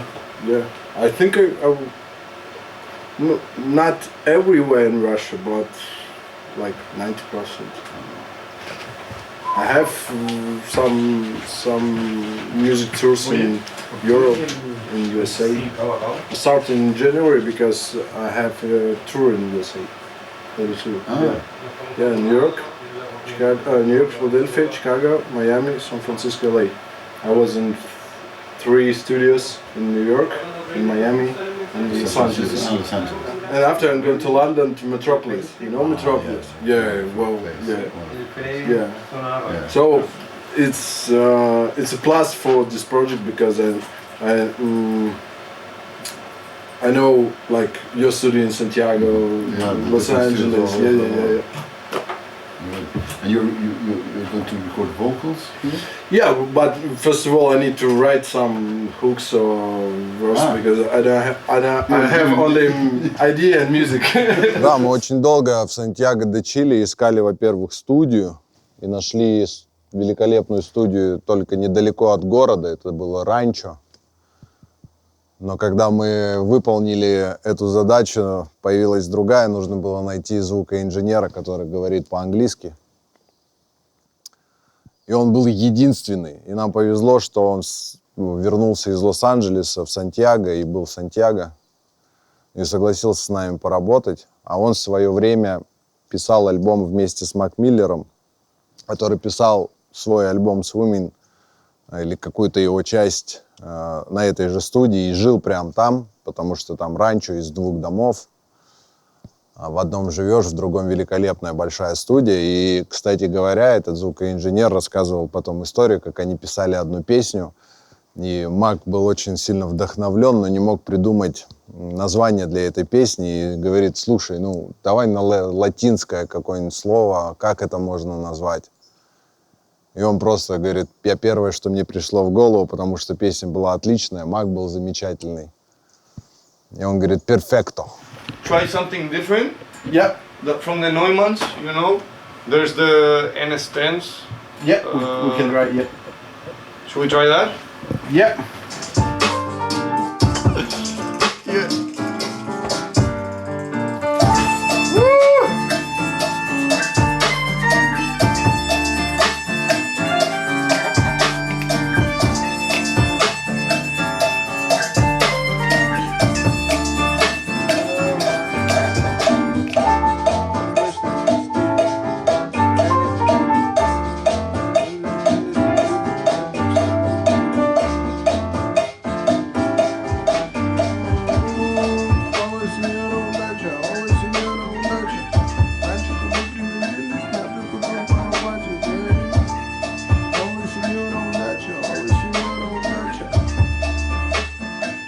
So this is your control. It's master, yeah.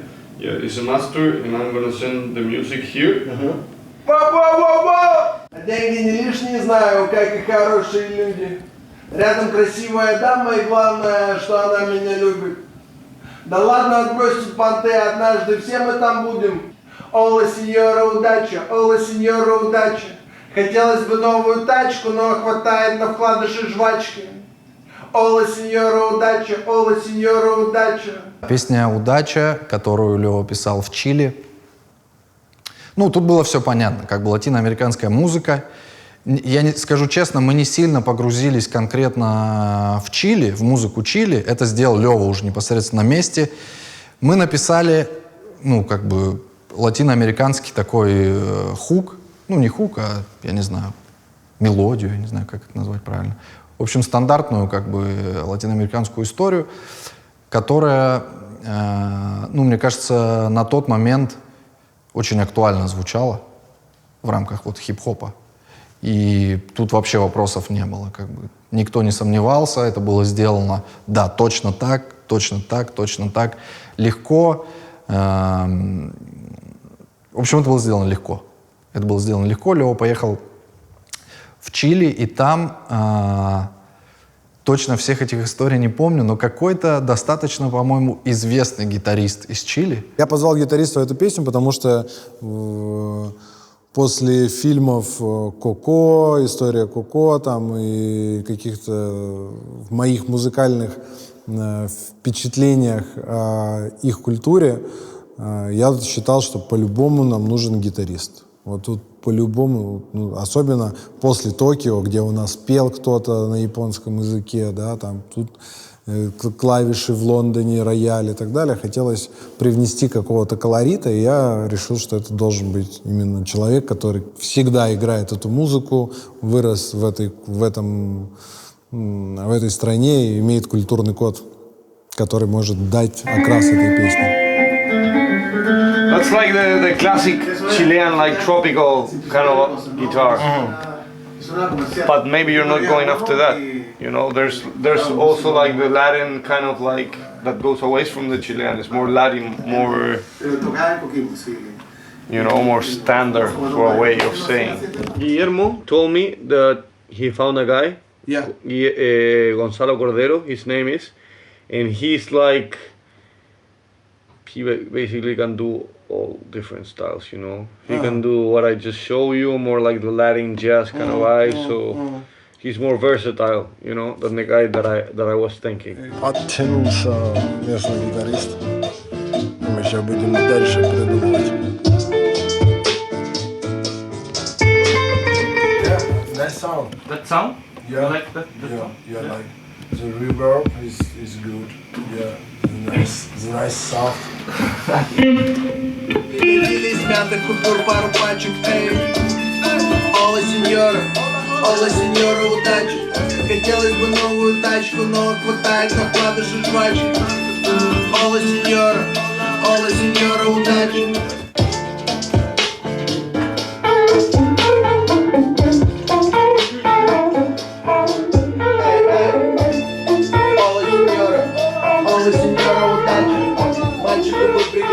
Мятых купюр, пару пачек, Ола, сеньора, удачи. Хотелось бы новую тачку, но хватает на вкладыши жвачек. This is the story about the guy who has a pretty girl, but he having the money for her, for life, for everything. So why I ask you about Desperado? I need more lyrical guitars, like More lyrical. yeah, that's like Desperado guitar. It's like Through like a comic and funny thing, you're trying to tell a sad story. Like, is that? yeah. Ола, сеньора, удачи.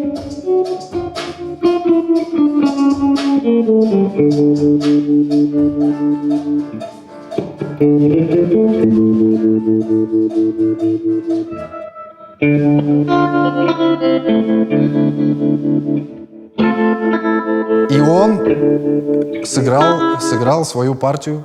Он сыграл свою партию, нафристайлил, скажем так, симпровизировал. И это, мне кажется, добавило именно того колорита, который присущ вот именно Чили. То есть музыка изначально была достаточно, скажем так, безлика, латиноамериканская. Ну, просто латиноамериканская музыка. Да, понятно, что это она. Но вот этот гитарный колорит, мне кажется, получился очень в тему. Получилось классно. Я ему как раз и объяснил о том, что вот ты грустный гитарист. Это просто как-то называется, я, если честно, забыл. То есть грустный гитарист, играющий веселую песню, это вот у них в культуре есть это. Ну, я очень люблю вот эту мексиканскую движуху, латино-рэп, вот это. Ну, это прикольная тема. Когда услышал, когда гитарка вот эта мексиканская пошла в долю, в слабую, в сильную, я прям влюбился в нее.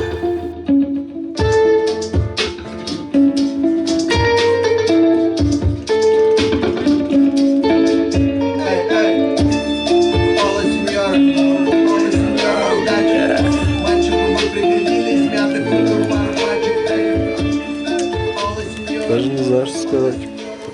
Скажу, когда будем записывать интервью для всего того, что произошло за этот год. Но это... Возможно, я никогда больше не окажусь на этой студии, на других студиях, на которых я был. Поэтому все это уже история. Кайфовая история. Под именем Пангея. Вернувшись, собственно, в Москву, имея на руках хорошую музыкальную демку «Удачи», написанный припев, какие-то идеи куплетов и, конечно же, соло гитариста, я понимал, что, опять же, есть японский язык, есть грузинский, есть русский, есть английский, и вот этот португало-испано говорящий слой, он, конечно же, нужен был. Мы были в Южной Америке, было бы классно, если бы кто-то спел на этом языке. Когда стреляет ружье, я надеюсь на нее, Ола, сеньора, удачи, Ола, сеньора, удачи. Мальчику бы пригодились мятых купюр, пару пачек. Сказал, здесь надо просто что-то дать, что-то цепляющее, короче. Мы собрались потом на студии, нам показалось, что чего-то не хватает припеву. Мы подумали, как это можно обыграть, что можно придумать, переделать. В итоге родилась идея пригласить Фиделя, как раз который, собственно, и поет в песне, потому что он кубинец, испаноговорящий, и он сам играет на трубе, ну и поет. И он сразу пришел, сразу включился в процесс, да, я все понял, классно, начал тоже импровизировать. Песню я эту записывал в Сантьяго де Чили. А ты поешь на русском, да, конечно? Да, конечно. Песню. А про что песня? Про удачу. Она так называется «Удача». Хотелось бы каких-нибудь вот этих всяких штук, колорита, да? Да. И может быть какую-то фразу. Какую-то мелодию, да? Мелодию. Какую-то строчку, да, мелодическую. Давай, послушаем.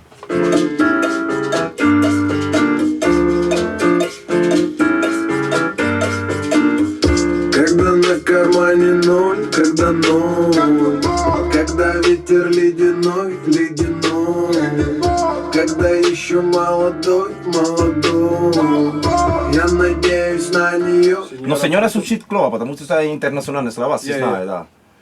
Сеньора Фортуна, может быть? Это максимально интернационально.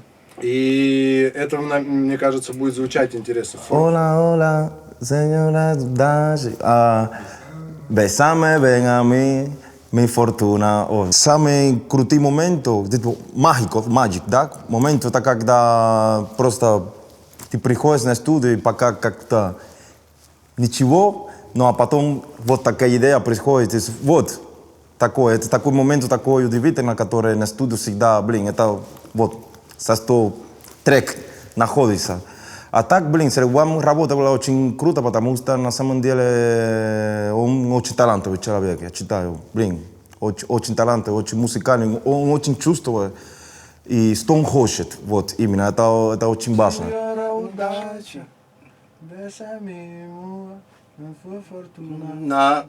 Hola, удачи, besame, ven a mí, mi fortuna. Tipo, Barcelona me llama yo.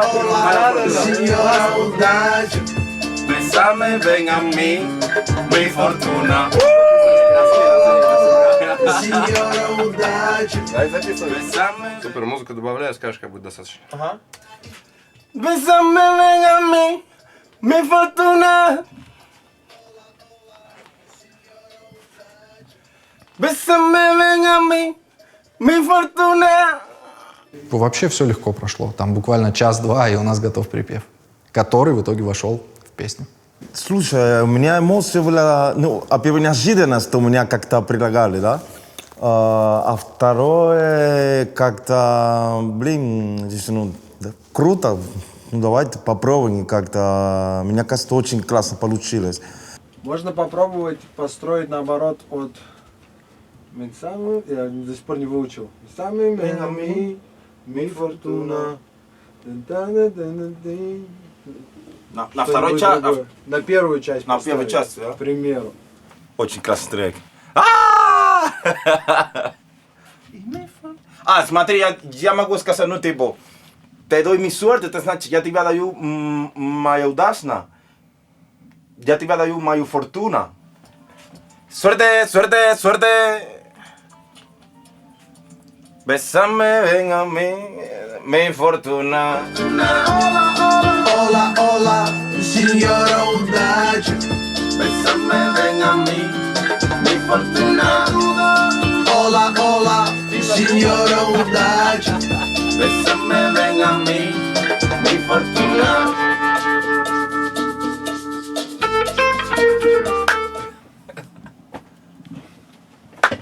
Ты, жаловался, плохой трек. Да, хотел забросить. Альбом «Пангея» для меня это, конечно, тяжелая страница моей жизни, несмотря на всю мою любовь к этим песням. Хотелось бы, конечно, чтобы этот альбом вышел по-другому, спелся впервые не через 2 года. Чтобы этот альбом был воспринят, наверное, по-другому. Потому что, на мой взгляд, он заслуживает намного большего внимания, чем он получил. Он понимал, что в конце вот эта вот какая-то правда, все его силы, которые он вложил в этот альбом, они к нему вернутся, и он когда-то это споет. Пускай это случится не сейчас, но он это сделает. Он понимал, я закончу этот проект. Да, сейчас он до меня не доберется, но если этот проект хороший, то он будет жить очень долго. И, как мы сейчас все видим, прошло больше 3 лет, а это живо, это нужно людям, и люди очень многие находят для себя какие-то ответы в этом альбоме. Когда оставался год по контракту, мы с Ливаном очень часто обсуждали его, обсуждали, что будет после. И я был на самом деле удивлен, что он согласился написать такой крутой альбом. Ну, на мой взгляд, это самый концептуальный его альбом. Понятно, что у него были альбомы там про космос, но это он про космос он придумывал как бы в Москве и писал в Москве. А тут альбом, который, ну, просто шедевр. Чувак поехал, на 7 континентах записал 7 песен, к ним еще добавил, по-моему, 4, и 11 получилось.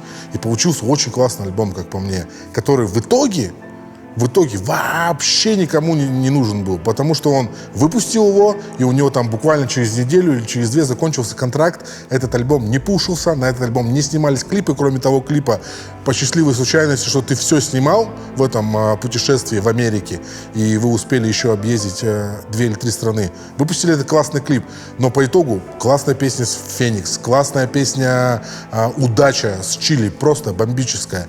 Они не получили должного внимания, они не получили клипов, а я считаю, что это потенциально громкие хиты. Руки не опускались, но настроение было так себе. Хотя я, наверное, не буду лукавить. Ну, поездка в Антарктиду, она как бы перекрывала все. Ты летишь в то место, в которое большинство жителей планеты Земля вряд ли окажутся. А у тебя есть такая возможность. Антарктида.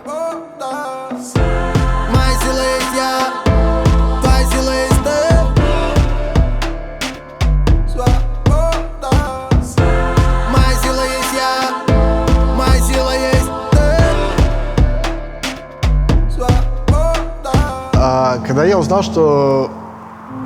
Давайте так. Я понимал, что без Антарктиды этот проект будет не закончен. А я достаточно неплохо знаю Ливана и понимаю, что он не захочет оставить проект незаконченным. Соответственно, в Антарктиду нужно будет поехать. Какие-то деньги мы сами нашли, какие-то деньги я вытащил там из творчества. В общем, с миру по нитке, с миру по копейке. Было несколько вариантов. Можно было плыть на корабле через пролив Дрейка и быть на краю континента, но я настаивал, что мне нужно непосредственно быть ближе к центру континента, чтобы это засчитывалось по каким-то моральным моим соображениям. Мой брат полетел в Антарктиду. Я очень ему завидовал. Мне почему-то не кажется, что это так экстремально, как это преподносят. Просто это очень сложно и очень дорого. Ну, что такого экстремального? Там -2 было, когда Ливан был. Мы жили с ним в -50 в школу ходили. Ну, не так это экстремально. Ну, жить в палатке, которая подогревается. Да, ну, это круто. Короче, в Антарктиду полететь, это было круто. И я бы тоже полетел. Если бы это стоило, как слетать в Лондон, я бы тоже полетел. Но это, к сожалению, стоило гораздо дороже. И полетел с ним Игорь Волков, классный коптерщик. Ну, мне позвонила Тара Мазур, а.к.а. императрица, вот, и сказала, что возможно будет такая возможность.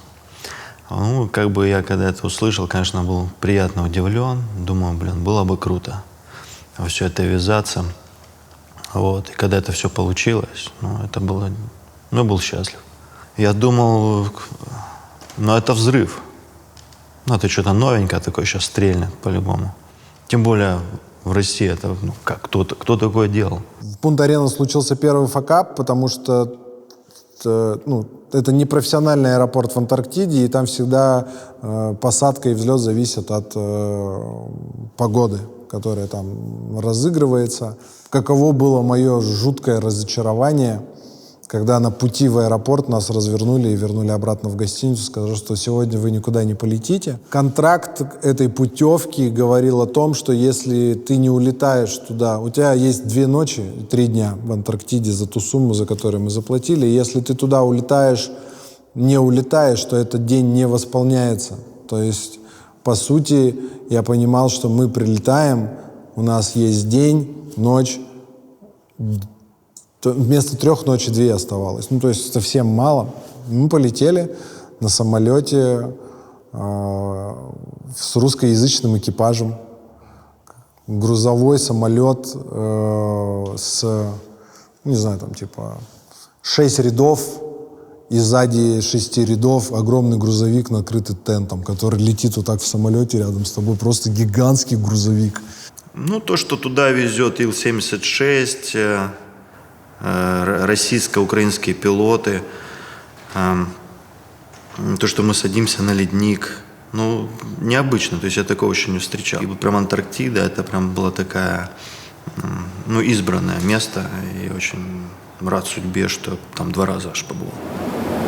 Финальный эпизод нашего путешествия с записью альбома. Вы только вслушайтесь в это. Мы летим в Антарктиду. Прилетели в Антарктиду, приземлились на лед. Ты выходишь, а там типа -2. И ты такой, what the fuck? Почему здесь так тепло? Ну и как бы сразу шутки, да, мы с Игорем, надо было ехать в Якутск и записывать, там же холоднее.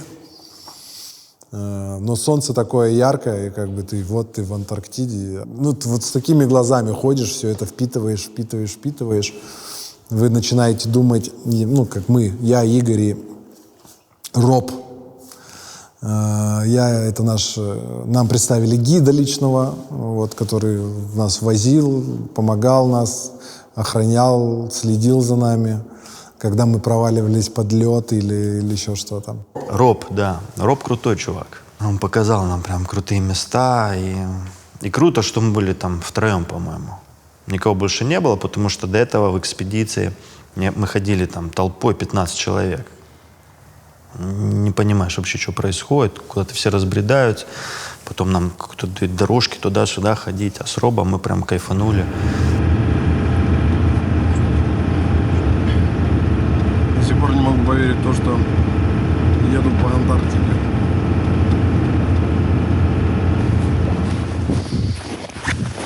А я иду, гуляю по Антарктиде. И я пройти еще смогу. Зеленый белый океан, и тундру, и тайгу, и Северную Америку прошел, Австралию, ЮАР, и в Токио я тоже песни пел, и в Чили тоже песни пел. Пора мне. Ла-ла-ла. Круто, что Антарктида это была квинтэссенцией всего того, через что мы прошли. То есть, да, это небезопасно, это безумно красиво. И да, здесь люди со всего мира, вот в этом кемпе. Итальянцы, русские, шотландцы, латыши, англичане, абсолютно разные люди, китайцы, разных слоев и так далее. И вот эта консистенция, когда ты... То есть днем все куда-то едут, что-то, каждая группа что-то смотрит или чем-то занимается, но вечером они все собираются в таком огромный тент, я не знаю, условный ангар теплый, где много столов, и все вот они ужинают вместе, общаются.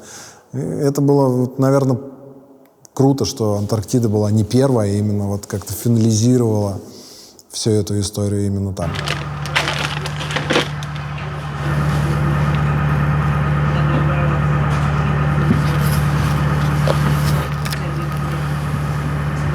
О май гад. О май гад. Всем привет. Мы находимся в Антарктиде. Финальная точка альбома — это Антарктида, 7-й континент, на который труднее всего было попасть. Позади меня вот палатка под названием Ellsworth. Это мой дом на ближайшие 3 дня. Мечта социопата. Место, где никого практически нет.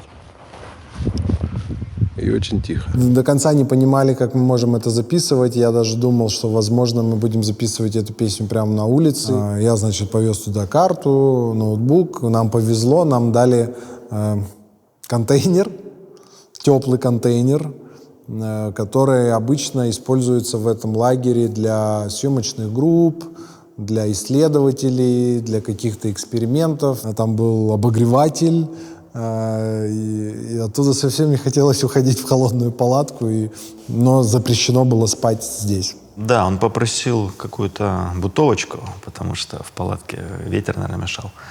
Вот. И выделили хорошее ему место. И причем в это же место раньше там какой-то геолог жил.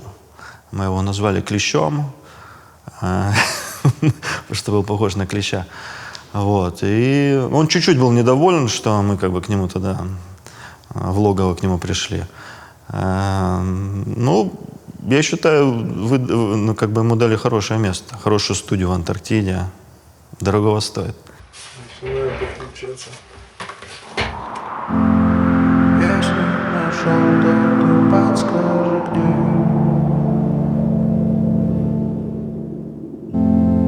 Я устал прятаться в темноте.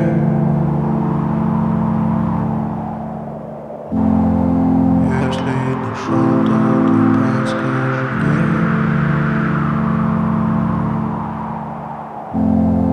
Я устал прятаться в темноте.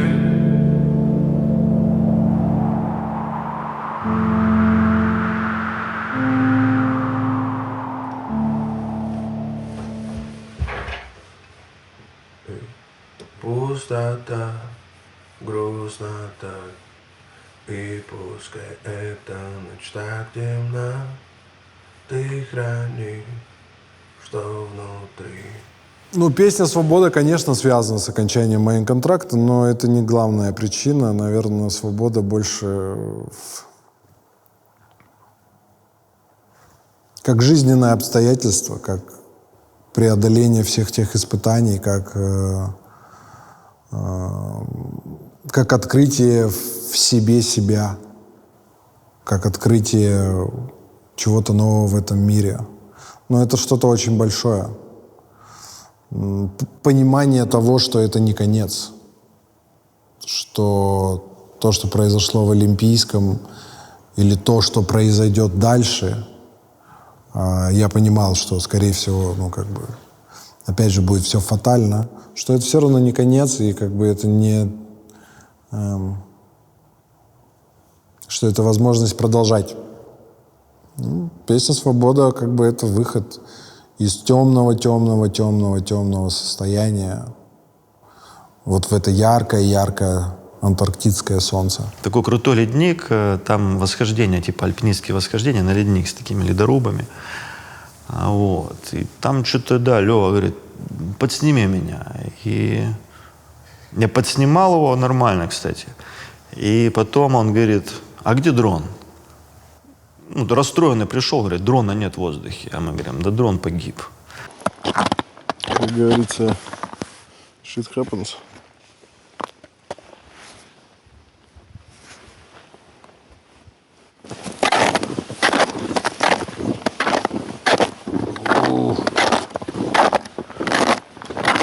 Hey! Everyone! It's a Rob, Igor and Levan here! Какой пиздец. Пиздец, я не вижу, короче, их палаток. Да ладно. Да, их нет. Слова песни в этом месте появились сами собой. Пустота, грустно так, и пускай эта ночь так темна, ты храни, что внутри.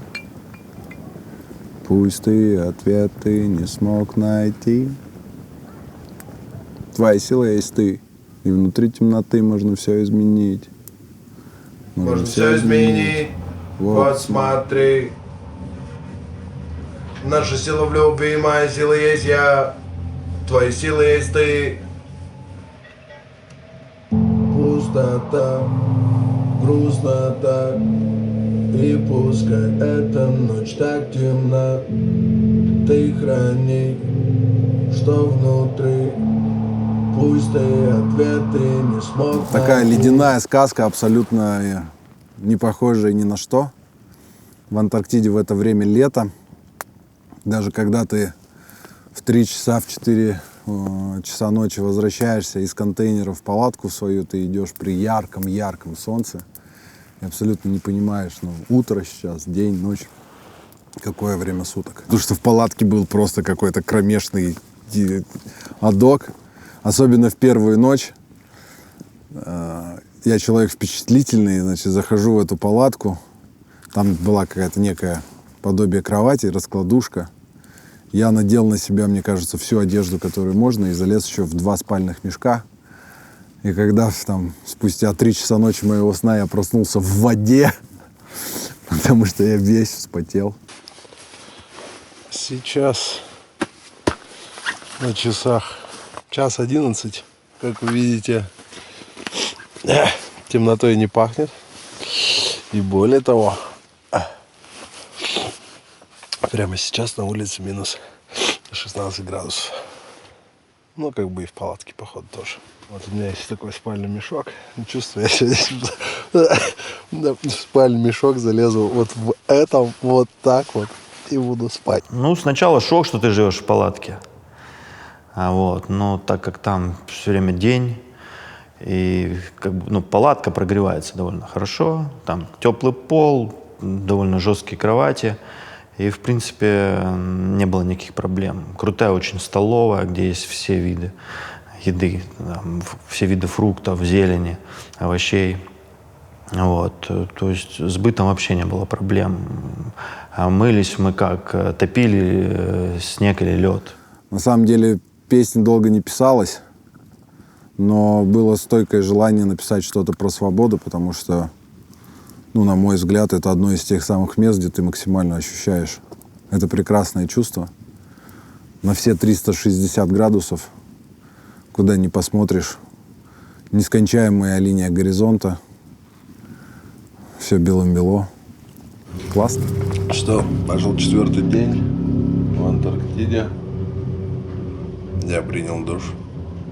Мне радует, что самолета сегодня опять не будет. Не знаю, слышите вы или нет, но флюгель, мистер Флигель сходит с ума на крыше. Двери еле открываются. Против ветра бежать достаточно тяжело. Здесь тепло. Я очень рад, что нам разрешили здесь работать. Эй, давай сдержим дыхание, пусть скачет дальше лихая. Куда ведет нас кривая, на жизнь, когда нас гребает. Я улыбаюсь, киваю, смотри, как мы повзрослели. Я даже не намекаю, ведь шоу Трумана в деле. Завидую ветру, он знает, как пахнет свобода. Я метр за метром искал ее по подворотне. Нашел ее в Антарктиде, где время тонет в рапиде. Видел.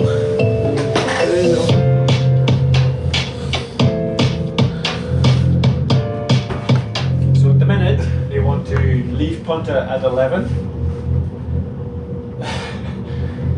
Maybe they know something we don't know.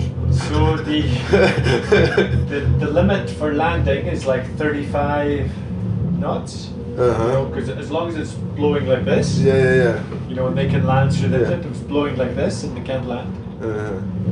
So they think at the minute it's possible. So they want to fly.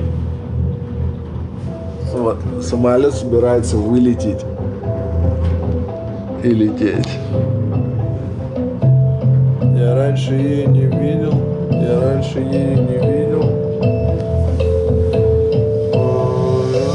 Для меня самого это уникальный опыт, что мой друг был там. И я даже это слушаю или кому-то рассказываю, этим горжусь. Я не представляю, что испытывает он. Хотя для него это, окей, съездил в Антарктиду, нормально, все окей. Я вообще не удивлен. Этот человек прыгал со всех тарзанок, везде ездил, везде летал, плавал. Поэтому я не удивлен, что он поехал туда. Мне уже это привычно. Поездка в Антарктиду — это такая интересная штука, потому что в Антарктиде не работает интернет, не работает мобильная связь. Ты можешь, ты можешь только созвониться со своими близкими по спутниковому телефону. И это, знаешь, это когда ты что-то говоришь в телефон, и должно пройти какое-то время, чтобы ты услышал ответ или чтобы человек услышал твой. Это не происходит молниеносно. Прикольно. Я говорил с Михой из Антарктиды. Он, конечно, это вряд ли помнит, но я отчетливо это помню, насколько это прям на физическом уровне ощущается, как далеко ты находишься в данный момент от своих людей, которых ты очень сильно любишь. Скучаю сильно, причем я даже не могу успокоить сестру, как она, то есть, сильно плачет, то есть я ее не могу успокоить, волнуюсь, сам хочу заплакнуть.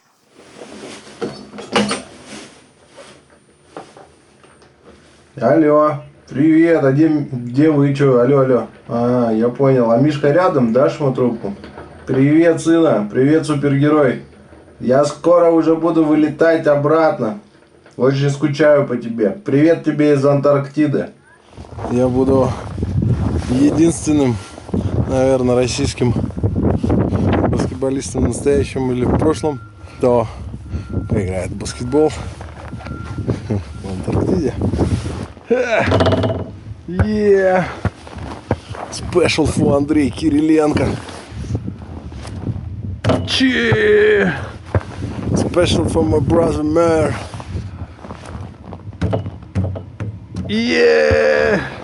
Special for my lovely Аня.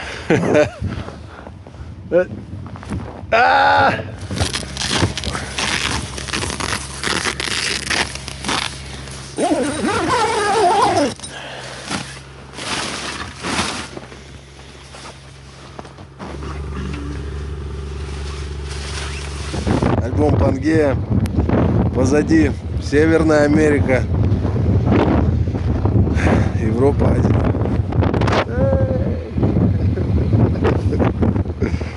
Это Антарктида.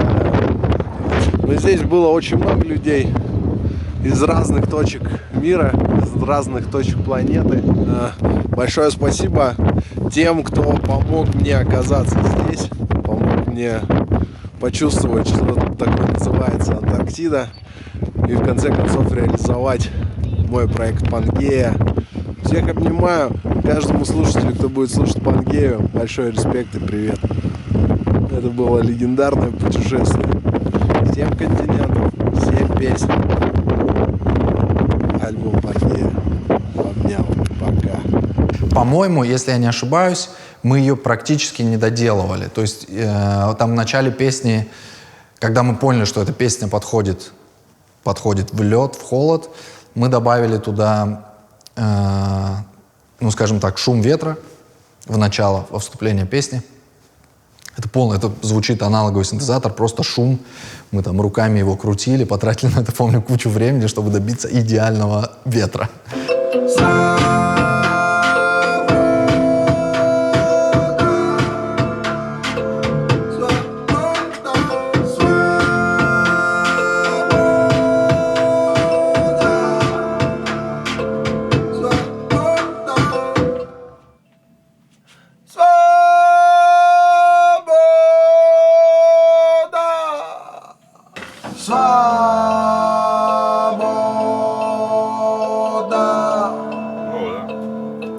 Включай. Все, есть. Просто подвинь это.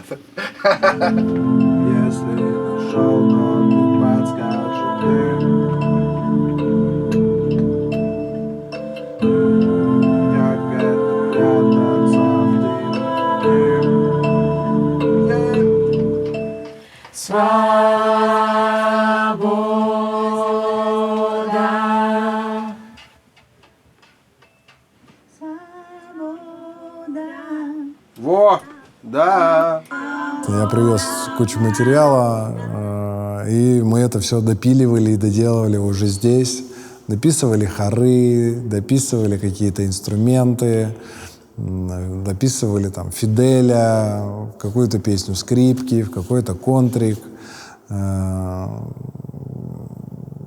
Я доделал песню «Перемен», которую очень хотел, чтобы она именно закрывала всю эту историю. Мы потратили существенно больше времени уже непосредственно здесь, в Москве, на студии, чем эти музыкальные сессии в каждом городе планеты Земля. Я уже понимаю, что вряд ли у меня получится выпустить альбом и остаться с этим альбомом. Было прикольно. Медленно мелят нас мельницы. Москва, Россия. Мы все еще живые, уже молодцы. Жизнь по клавишам, чё белые волосы. Сколько стоит любовь, спросит меня сын. Мы все еще кружим у большой медведицы. Когда она плачет, подбираем слова.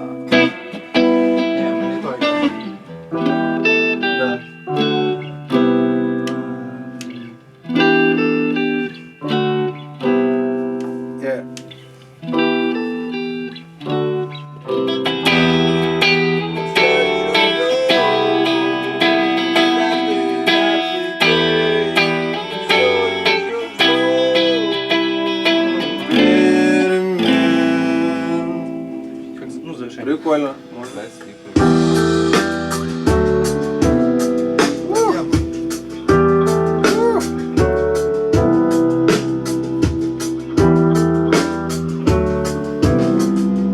Мы все еще кружим у большой медведицы. Когда она плачет, подбираем слова. У нас есть то, что они никогда не заберут. Мы не дадим. Ну давай басовую, да, запишем сначала одну. Она прям причем в дабл, да, практически идет с басом.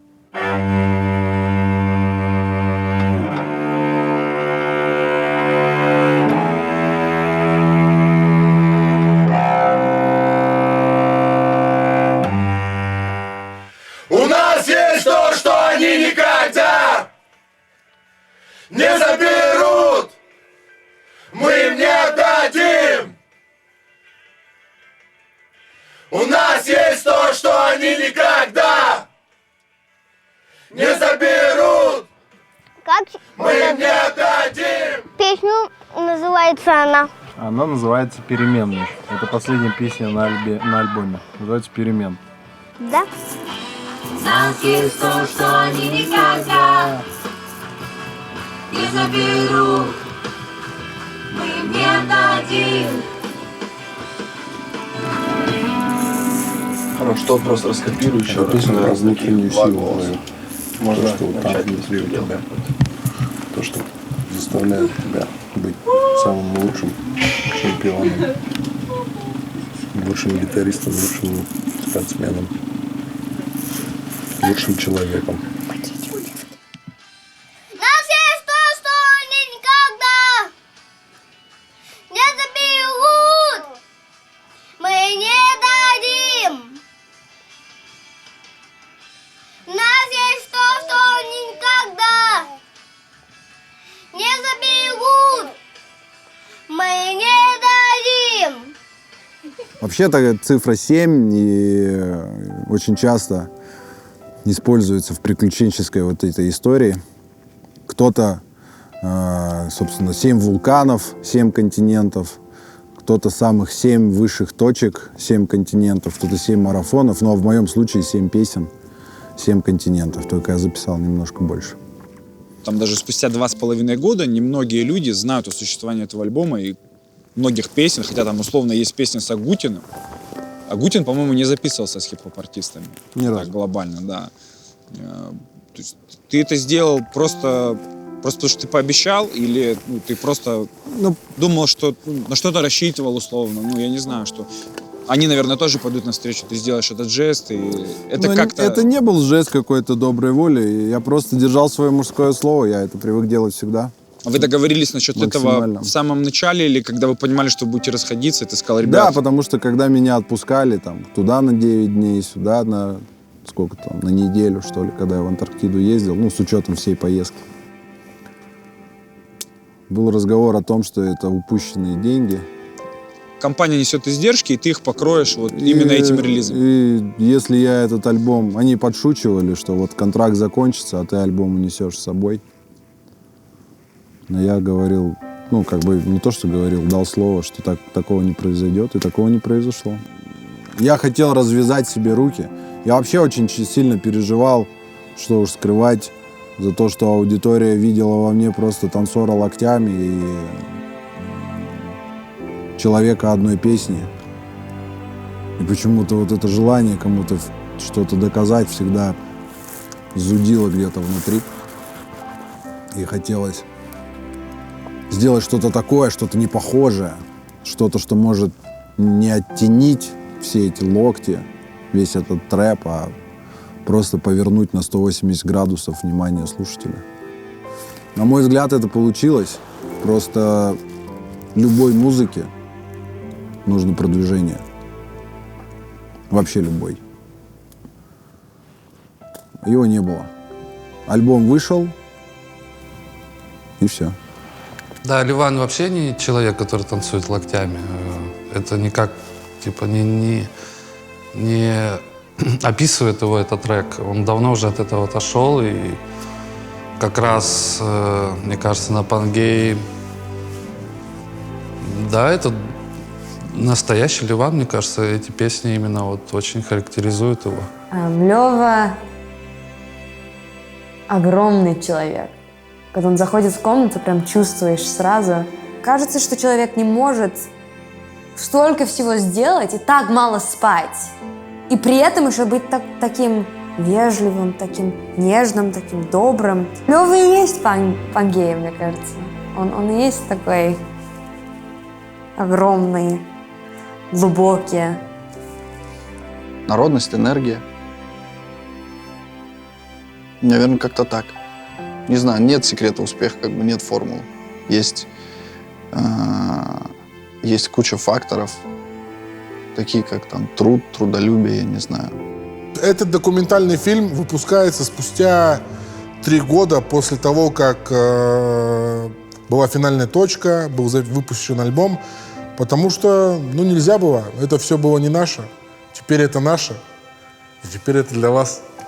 Когда ты работаешь много лет с артистами, с разными артистами, и из всей этой вереницы артистов ты понимаешь, что есть один артист, который не относится к тебе как к сотруднику, который должен сделать свою какую-то работу и обязанности какие-то. Респект среди всех артистов, с кем я когда-либо работал и работаю. Это тот человек, который, всегда благодарен, и у него нету какой-то вот там скрытых каких-то подоплек, каких-то там, я не знаю, чего-то там, даже не знаю, как сказать, там, за спиной что-то, какие-то игрища или еще что-то. Это просто человек, который всегда в лицо тебе что-то скажет. Да, нет. И, блин, классно, что такой человек. И у меня получилось с ним сделать крутой проект. И если я его как бы... В общем, только приятные, позитивные вибрации от этого. Мне кажется, до конца моей жизни. В какой-то момент я понимал, конечно, что это сильно, наверное, сделать альбом, который, скорее всего, не будет ему принадлежать. Что не делать, столько лучше. Ну, значит, так надо было. Значит, такая судьба этого альбома нелегкая. И он ничем не хуже запомнится, чем другие. Ну, вообще альбом Пангея — это такой некий финал проекта L1. Я не скрывал это раньше, не скрываю сейчас. Это некое возвращение к истокам. Это именно поэтому там начинается с Грузии, именно поэтому там есть разные континенты и мое видение того, как это жить на этой планете. Жирная точка? Ну да, наверное. Вообще, если посмотреть назад и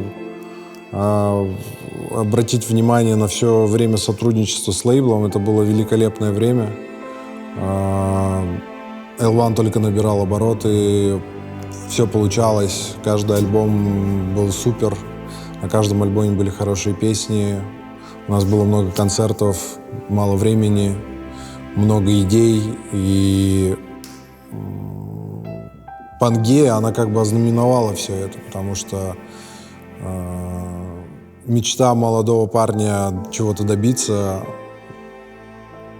вдруг масштабировалась в рамки планеты, многих стран, разных континентов, разных языков. У всего этого появилась идея. Ну, наверное, именно потому, что я понял, что создавая эти 3 альбома и все остальные песни на пути, там, «Спутник», «Одинокая вселенная» и «Гравитация», что хотелось, короче, что-то оставить, кроме вот этой мотивационной истории L1. И я старался этим альбомом именно это и сделать. Что-то оставить людям, небольшую пасхалку того, что мир не настолько плох, как его кто-то преподносит или как иногда мы его видим. Этот фильм должен выйти. Он должен был выйти. Это гештальт, который не закрыт. Это даже не то, что гештальт, это просто колоссальная история, о которой хочется рассказать. Это колоссальная история не только моя, не только альбома Пангея. Это история всех людей, которые помогали, чтобы этот проект состоялся. Это история тех людей, которые участвовали в процессе написания музыки, записи этой музыки. Это людей, которые встречали меня в других городах или с которыми я встречался. Этот альбом, который вышел и не был спет.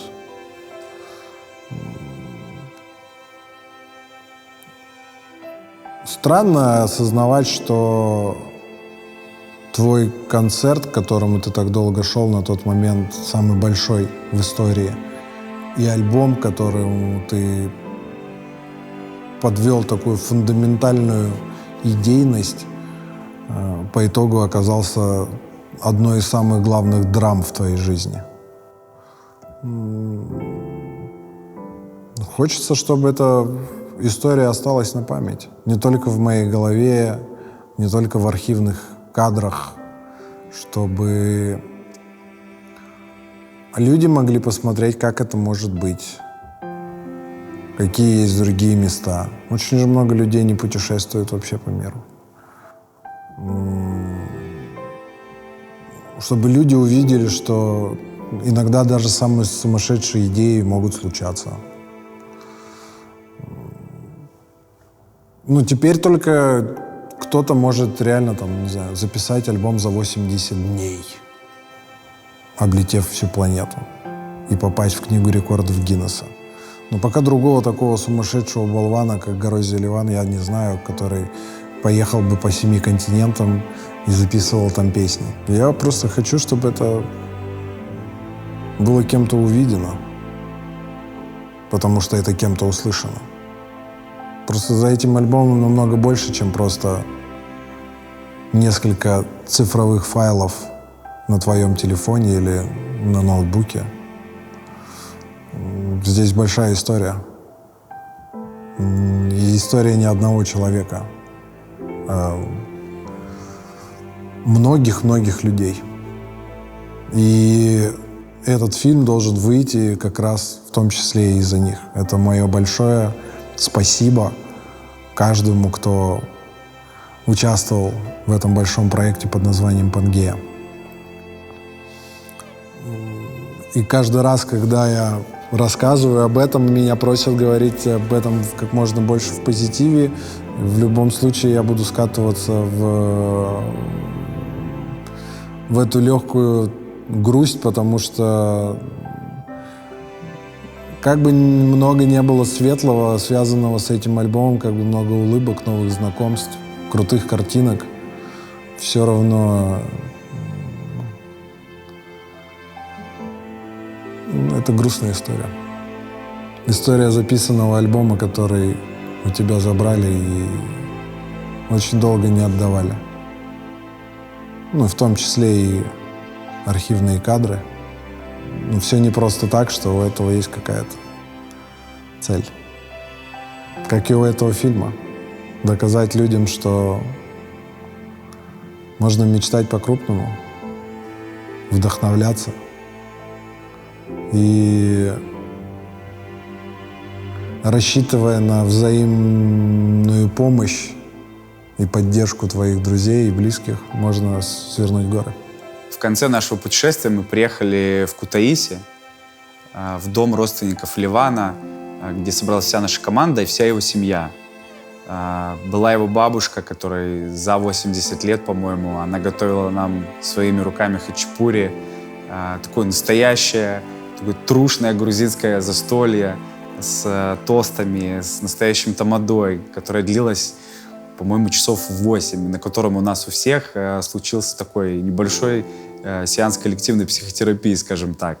В конце застолья Ливан взял слово и всех нас поблагодарил, сказал очень чуткий, очень душевный, проникновенный тост. Это было очень здорово. В Грузии принято пить за мир.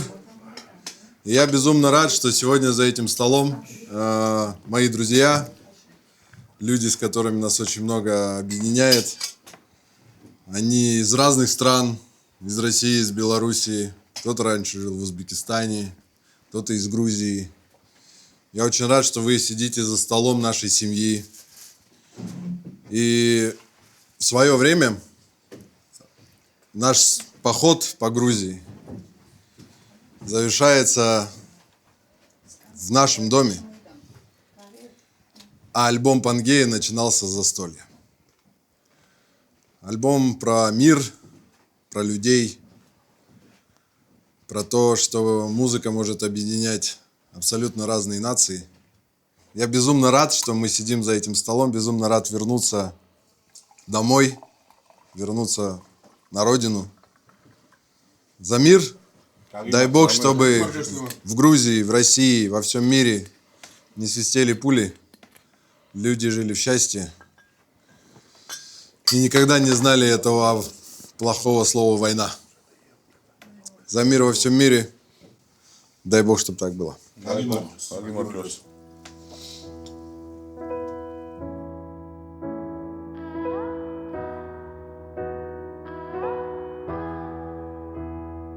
Все, что имею я, все, что дал мне Бог, все, что было со мной, все ошибки мои, все, что я натворил, пока еще молодой, все, что в карманах моих, все, что пылает внутри, все, что над головой. 19 апреля 2021 года Ливан и лейбл Black Star нашли компромиссное решение. С этого дня все права на имя и песни L1 принадлежат Ливану Горозия. Все разрулю с братву.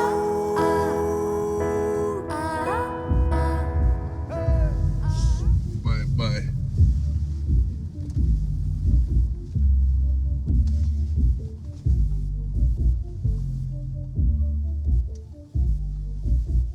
Ебать будет. Есть что скрывать, как и всем, но все изменилось в корне. Популярная штука такая, давай пиши на выходные. Как надо успеть сделать, пока я не помер. Взяли ничего, на топливе не экономим. Все или ничего. Все или ничего. Все или ничего. Все или ничего. Я так часто летаю по миру, стюардессом не хау. Я сам даже не знаю, когда отдыхаю. Энергия космоса. Если не к нему, ко мне иди. Привет. А чё? Сделай так, чтобы я вас обоих видел.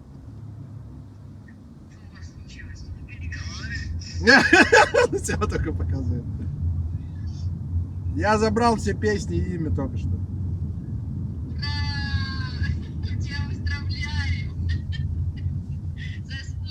У нас есть то, что они никогда не заберут. Мы не отдадим. У нас есть то, что они никогда